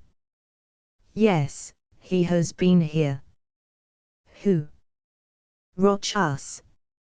She nodded. "He was so good," she said. "He will ask his father to consent to see me, and perhaps take me to his great house and persuade the Reverend Superior to remove the curse from my life. Would not that be fine?" But then she added, with a sudden change of voice and manner, lowering her eyes, "Perhaps you would no longer care for me. It is because I am poor and friendless." What? He will persuade his father to befriend you, to take you to his home, you, the hangman's daughter. He, this reckless youth, at war with God and God's ministers, will move the church. Oh, lie, lie, lie. Oh Benedicta, lost, betrayed Benedicta. By your smiles and by your tears I know that you believe the monstrous promises of this infamous villain. Yes, she said, inclining her head as if she were making a confession of faith before the altar of the Lord, I believe him. Kneel, then, I cried, and praise the Lord for sending one of his chosen to save your soul from temporal and eternal perdition. At these words she trembled as in great fear. What do you wish me to do? She exclaimed. To pray that your sins may be forgiven. A sudden rapturous impulse seized my soul. I am a priest, I cried, anointed and ordained by God himself, and in the name of the Father, and of the Son, and of the Holy Spirit, I forgive you your only sin, which is your love. I give you absolution without repentance. I free your soul from the taint of sin because you will atone for it with your blood and life. With these words, I seized her and forced her down upon her knees. But she wanted to live, she cried and wailed. She clung to my knees and entreated and implored in the name of God and the Blessed Virgin. Then she sprang to her feet and attempted to run away. I seized her again, but she broke away from my grasp and ran to the open door, crying, "Roch us! Roch us! Help, oh help!" Springing after her, I grasped her by the shoulder, turned her half round and plunged the knife into her breast. I held her in my arms, pressed her against my heart and felt her warm blood upon my body. She opened her eyes and fixed upon me a look of reproach, as if I had robbed her of a life of happiness. Then her eyes slowly closed, she gave a long, shuddering sigh, her little head turned upon her shoulder, and so she died. I wrapped the beautiful body in a white sheet, leaving the face uncovered, and laid it upon the floor. But the blood tinged the linen, so I parted her long golden hair, spreading it over the crimson roses upon her breast. As I had made her a bride of heaven, I took from the image of the Virgin the wreath of Edelweiss and placed it on Benedicta's brow, and now I remembered the Edelweiss which she had once brought me to comfort me in my penance. Then I stirred the fire, which cast upon the shrouded figure and the beautiful face a rich red light, as if God's glory had descended there to enfold her. It was caught and tangled in the golden tresses that lay upon her breast, so that they looked a mass of curling flame. And so I left her. 36 I descended the mountain by precipitous paths, but the Lord guided my steps so that I neither stumbled nor fell into the abyss. At the dawning of the day I arrived at the monastery, rang the bell and waited until the gate was opened. The brother porter evidently thought me a fiend, for he raised a howl that aroused the whole monastery. I went straight to the room of the superior, stood before him in my blood-stained garments, and, telling him for what deed the Lord had chosen me, informed him that I was now an ordained priest. At this they seized me, put me into the tower, and, holding court upon me, condemned me to death as if I were a murderer. Oh, the fools, the poor demented fools. One person has come to me today in my dungeon, who fell upon her knees before me, kissed my hands and adored me as God's chosen instrument, Amula, the brown maiden. She alone has discovered that I have done a great and glorious deed. I have asked Amula to chase away the vultures from my body, for Benedicta is in heaven. I shall soon be with her. Praise be to God. Hosanna. Amen. To this old manuscript are added the following lines in another hand: on the 15th day of October, in the year of our Lord, 1680, in this place, Brother Ambrosius was hanged, and on the following day his body was buried under the gallows, close to that of the girl Benedicta, whom he killed. This Benedicta, though called the hangman's daughter, was, as is now known through declarations of the Euthrachus, the bastard child of the saltmaster by the hangman's wife. It is also veritably attested by the same youth that the maiden cherished a secret and forbidden love for him who slew her in ignorance of her passion.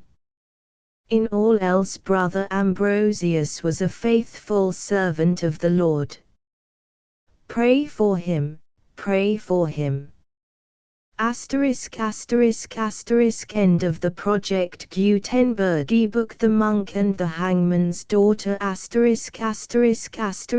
Updated editions will replace the previous one, the old editions will be renamed.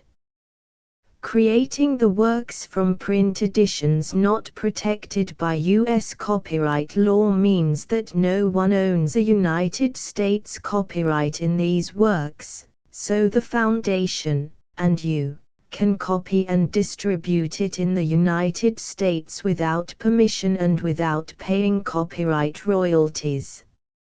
Special rules, set forth in the general terms of use part of this license, apply to copying and distributing Project Gutenberg trademark symbol electronic works to protect the Project Gutenberg trademark symbol concept and trademark.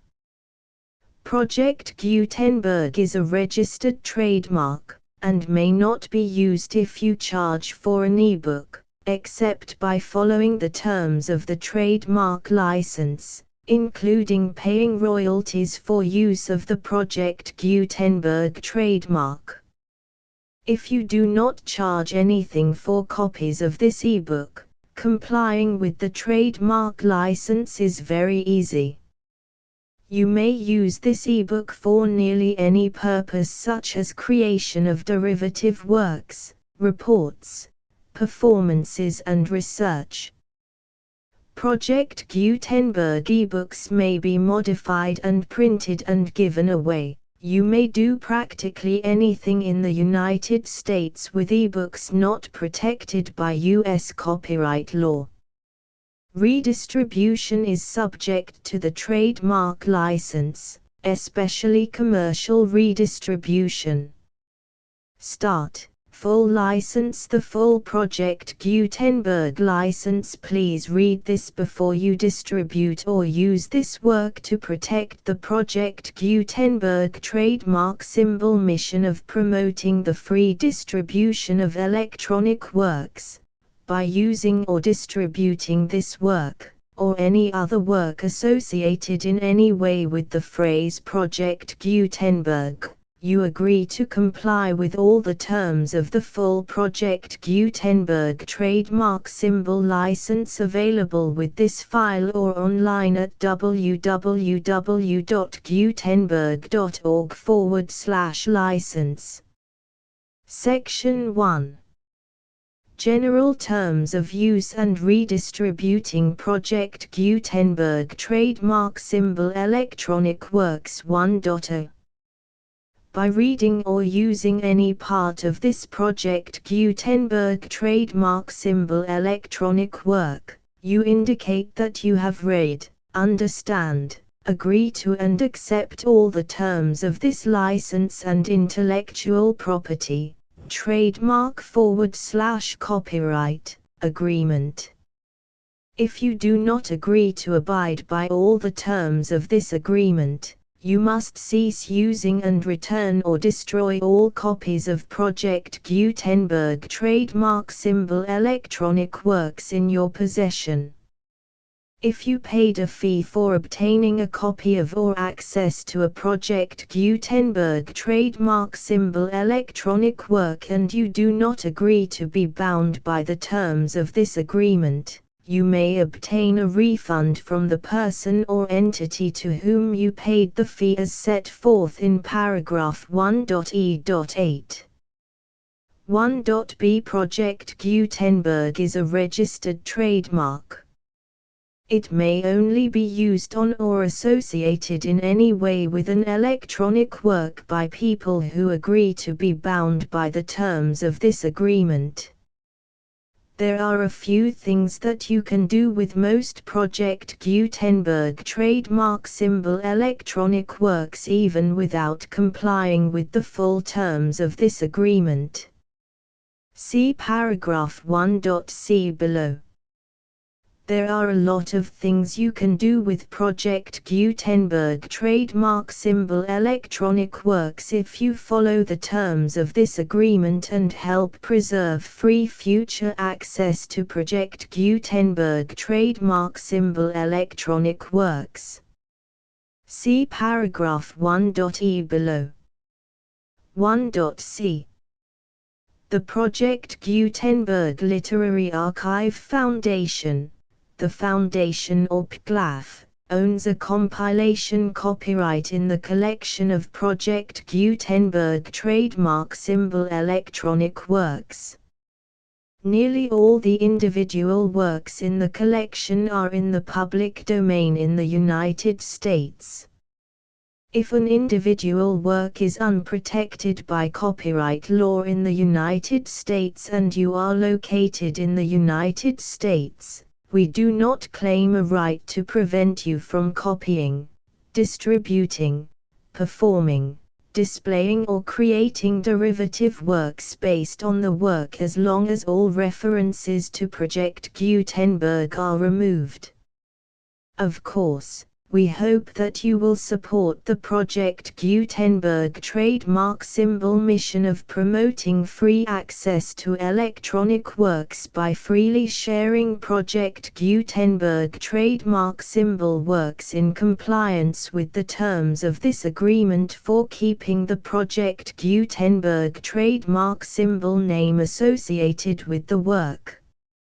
You can easily comply with the terms of this agreement by keeping this work in the same format with its attached full Project Gutenberg trademark symbol license when you share it without charge with others. 1.d. The copyright laws of the place where you are located also govern what you can do with this work. Copyright laws in most countries are in a constant state of change. If you are outside the United States, check the laws of your country in addition to the terms of this agreement before downloading, copying, displaying, performing, distributing or creating derivative works based on this work or any other Project Gutenberg trademark symbol work. The Foundation makes no representations concerning the copyright status of any work in any country other than the United States. 1.e Unless you have removed all references to Project Gutenberg. 1.e.1. The following sentence, with active links to, or other immediate access to, the full Project Gutenberg trademark symbol license must appear prominently whenever any copy of a Project Gutenberg trademark symbol work, any work on which the phrase Project Gutenberg appears, or with which the phrase Project Gutenberg is associated, is accessed, displayed, performed, viewed, copied or distributed. This ebook is for the use of anyone anywhere in the United States and most other parts of the world at no cost and with almost no restrictions whatsoever. You may copy it, give it away or reuse it under the terms of the Project Gutenberg license included with this ebook or online at www.gutenberg.org. If you are not located in the United States, you will have to check the laws of the country where you are located before using this ebook. 1.e.2 If an individual Project Gutenberg trademark symbol electronic work is derived from texts not protected by U.S. copyright law, does not contain a notice indicating that it is posted with permission of the copyright holder, the work can be copied and distributed to anyone in the United States without paying any fees or charges. If you are redistributing or providing access to a work with the phrase Project Gutenberg associated with or appearing on the work, you must comply either with the requirements of paragraphs 1.e.1 through 1.e.7 or obtain permission for the use of the work and the Project Gutenberg trademark symbol trademark as set forth in paragraphs 1.e.8 or 1.e.9. 1.e.3 If an individual Project Gutenberg trademark symbol electronic work is posted with the permission of the copyright holder, your use and distribution must comply with both paragraphs 1.e.1 through 1.e.7 and any additional terms imposed by the copyright holder. Additional terms will be linked to the Project Gutenberg trademark symbol license for all works posted with the permission of the copyright holder found at the beginning of this work. 1.e.4 Do not unlink or detach or remove the full Project Gutenberg trademark symbol license terms from this work, or any files containing a part of this work or any other work associated with Project Gutenberg trademark symbol. 1.e.5 Do not copy, display, perform, distribute or redistribute this electronic work, or any part of this electronic work, without prominently displaying the sentence set forth in paragraph 1.e.1 with active links or immediate access to the full terms of the Project Gutenberg trademark symbol license. 1.e.6 You may convert to and distribute this work in any binary, compressed, marked up, non-proprietary or proprietary form, including any word processing or hypertext form. However, if you provide access to or distribute copies of a Project Gutenberg trademark symbol work in a format other than plain vanilla ASCII or other format used in the official version posted on the official Project Gutenberg trademark symbol website, www.gutenberg.org, you must, at no additional cost, fee or expense to the user, provide a copy, a means of exporting a copy, or a means of obtaining a copy upon request, of the work in its original plain vanilla ASCII or other form. Any alternate format must include the full Project Gutenberg trademark symbol license as specified in paragraph 1.e.1. 1.e.7 Do not charge a fee for access to, viewing, displaying, performing, copying or distributing any Project Gutenberg trademark symbol works unless you comply with paragraph 1.e.8 or 1.e.9. 1.e.8. You may charge a reasonable fee for copies of or providing access to or distributing Project Gutenberg trademark symbol electronic works provided that you pay a royalty fee of 20% of the gross profits you derive from the use of Project Gutenberg trademark symbol works calculated using the method you already use to calculate your applicable taxes. The fee is owed to the owner of the Project Gutenberg trademark symbol trademark, but he has agreed to donate royalties under this paragraph to the Project Gutenberg Literary Archive Foundation.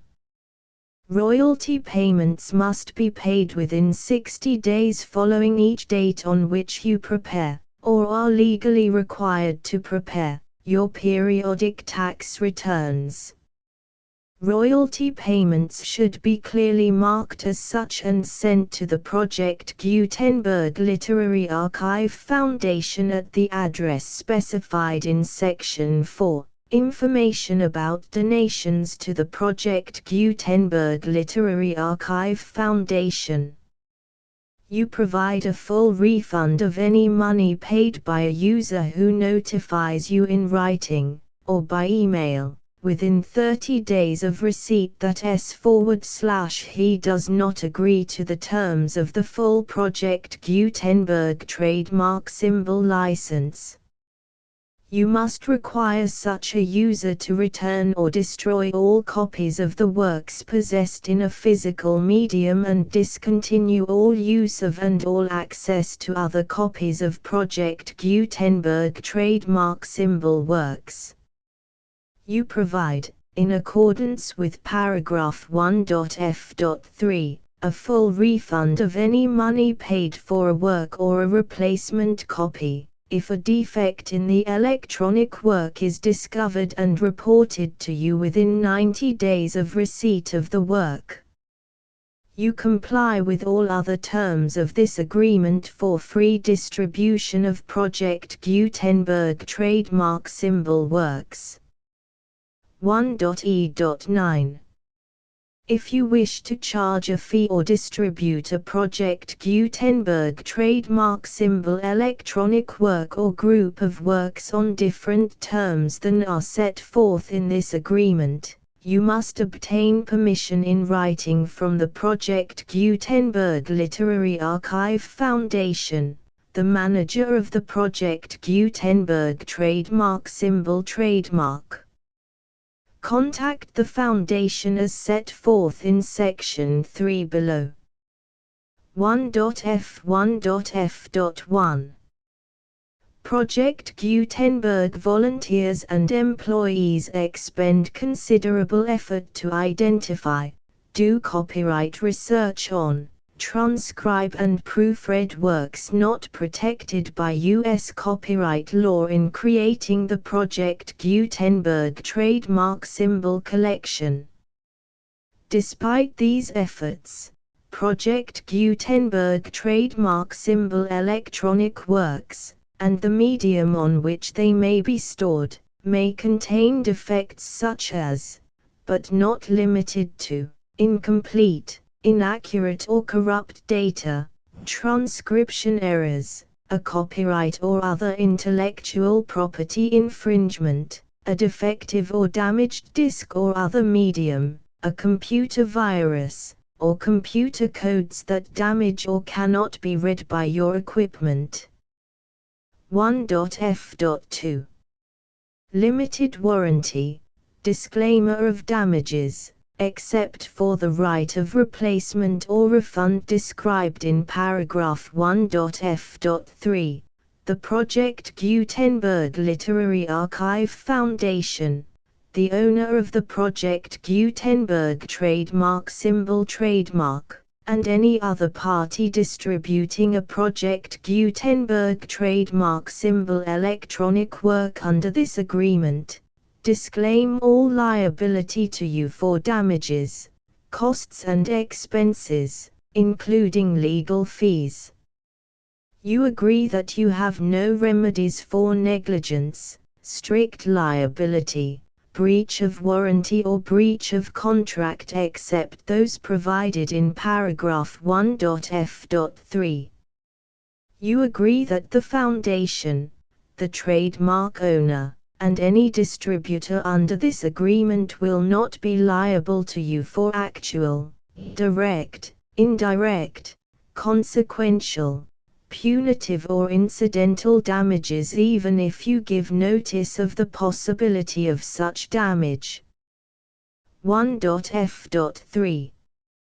Limited right of replacement or refund. If you discover a defect in this electronic work within 90 days of receiving it, you can receive a refund of the money, if any, you paid for it by sending a written explanation to the person you received the work from. If you received the work on a physical medium, you must return the medium with your written explanation. The person or entity that provided you with the defective work may elect to provide a replacement copy in lieu of a refund. If you received the work electronically, the person or entity providing it to you may choose to give you a second opportunity to receive the work electronically in lieu of a refund. If the second copy is also defective, you may demand a refund in writing without further opportunities to fix the problem. 1.f.4. Except for the limited right of replacement or refund set forth in paragraph 1.f.3, this work is provided to you as is, with no other warranties of any kind, express or implied, including but not limited to warranties of merchantability or fitness for any purpose. 1.f.5. Some states do not allow disclaimers of certain implied warranties or the exclusion or limitation of certain types of damages. If any disclaimer or limitation set forth in this agreement violates the law of the state applicable to this agreement, the agreement shall be interpreted to make the maximum disclaimer or limitation permitted by the applicable state law. The invalidity or unenforceability of any provision of this agreement shall not void the remaining provisions. 1.f.6. Indemnity. You agree to indemnify and hold the foundation, the trademark owner, any agent or employee of the foundation, anyone providing copies of Project Gutenberg trademark symbol electronic works in accordance with this agreement, and any volunteers associated with the production, promotion and distribution of Project Gutenberg trademark symbol electronic works, harmless from all liability, costs and expenses, including legal fees, that arise directly or indirectly from any of the following which you do or cause to occur. A. Distribution of this or any Project Gutenberg trademark symbol work. B. Alteration, modification, or additions or deletions to any Project Gutenberg trademark symbol work, and C. Any defect you cause. Section 2. Information about the mission of Project Gutenberg trademark symbol. Project Gutenberg trademark symbol is synonymous with the free distribution of electronic works in formats readable by the widest variety of computers, including obsolete, old, middle-aged and new computers. It exists because of the efforts of hundreds of volunteers and donations from people in all walks of life. Volunteers and financial support to provide volunteers with the assistance they need are critical to reaching Project Gutenberg trademark symbol's goals and ensuring that the Project Gutenberg trademark symbol collection will remain freely available for generations to come. In 2001, the Project Gutenberg Literary Archive Foundation was created to provide a secure and permanent future for Project Gutenberg trademark symbol and future generations. To learn more about the Project Gutenberg Literary Archive Foundation and how your efforts and donations can help, see sections 3 and 4 and the Foundation information page at www.gutenberg.org. Section 3. Information about the Project Gutenberg Literary Archive Foundation. The Project Gutenberg Literary Archive Foundation is a non-profit 501(c)(3) educational corporation organized under the laws of the state of Mississippi and granted tax-exempt status by the Internal Revenue Service. The Foundation's IN or Federal Tax Identification Number is 64-6221541. Contributions to the Project Gutenberg Literary Archive Foundation are tax-deductible to the full extent permitted by U.S. federal laws and your state's laws. The Foundation's business office is located at 809 North 1500 West, Salt Lake City, UT 84116. 801-596-1887. Email contact links and up-to-date contact information can be found at the Foundation's website and official page at www.gutenberg.org/contact section 4.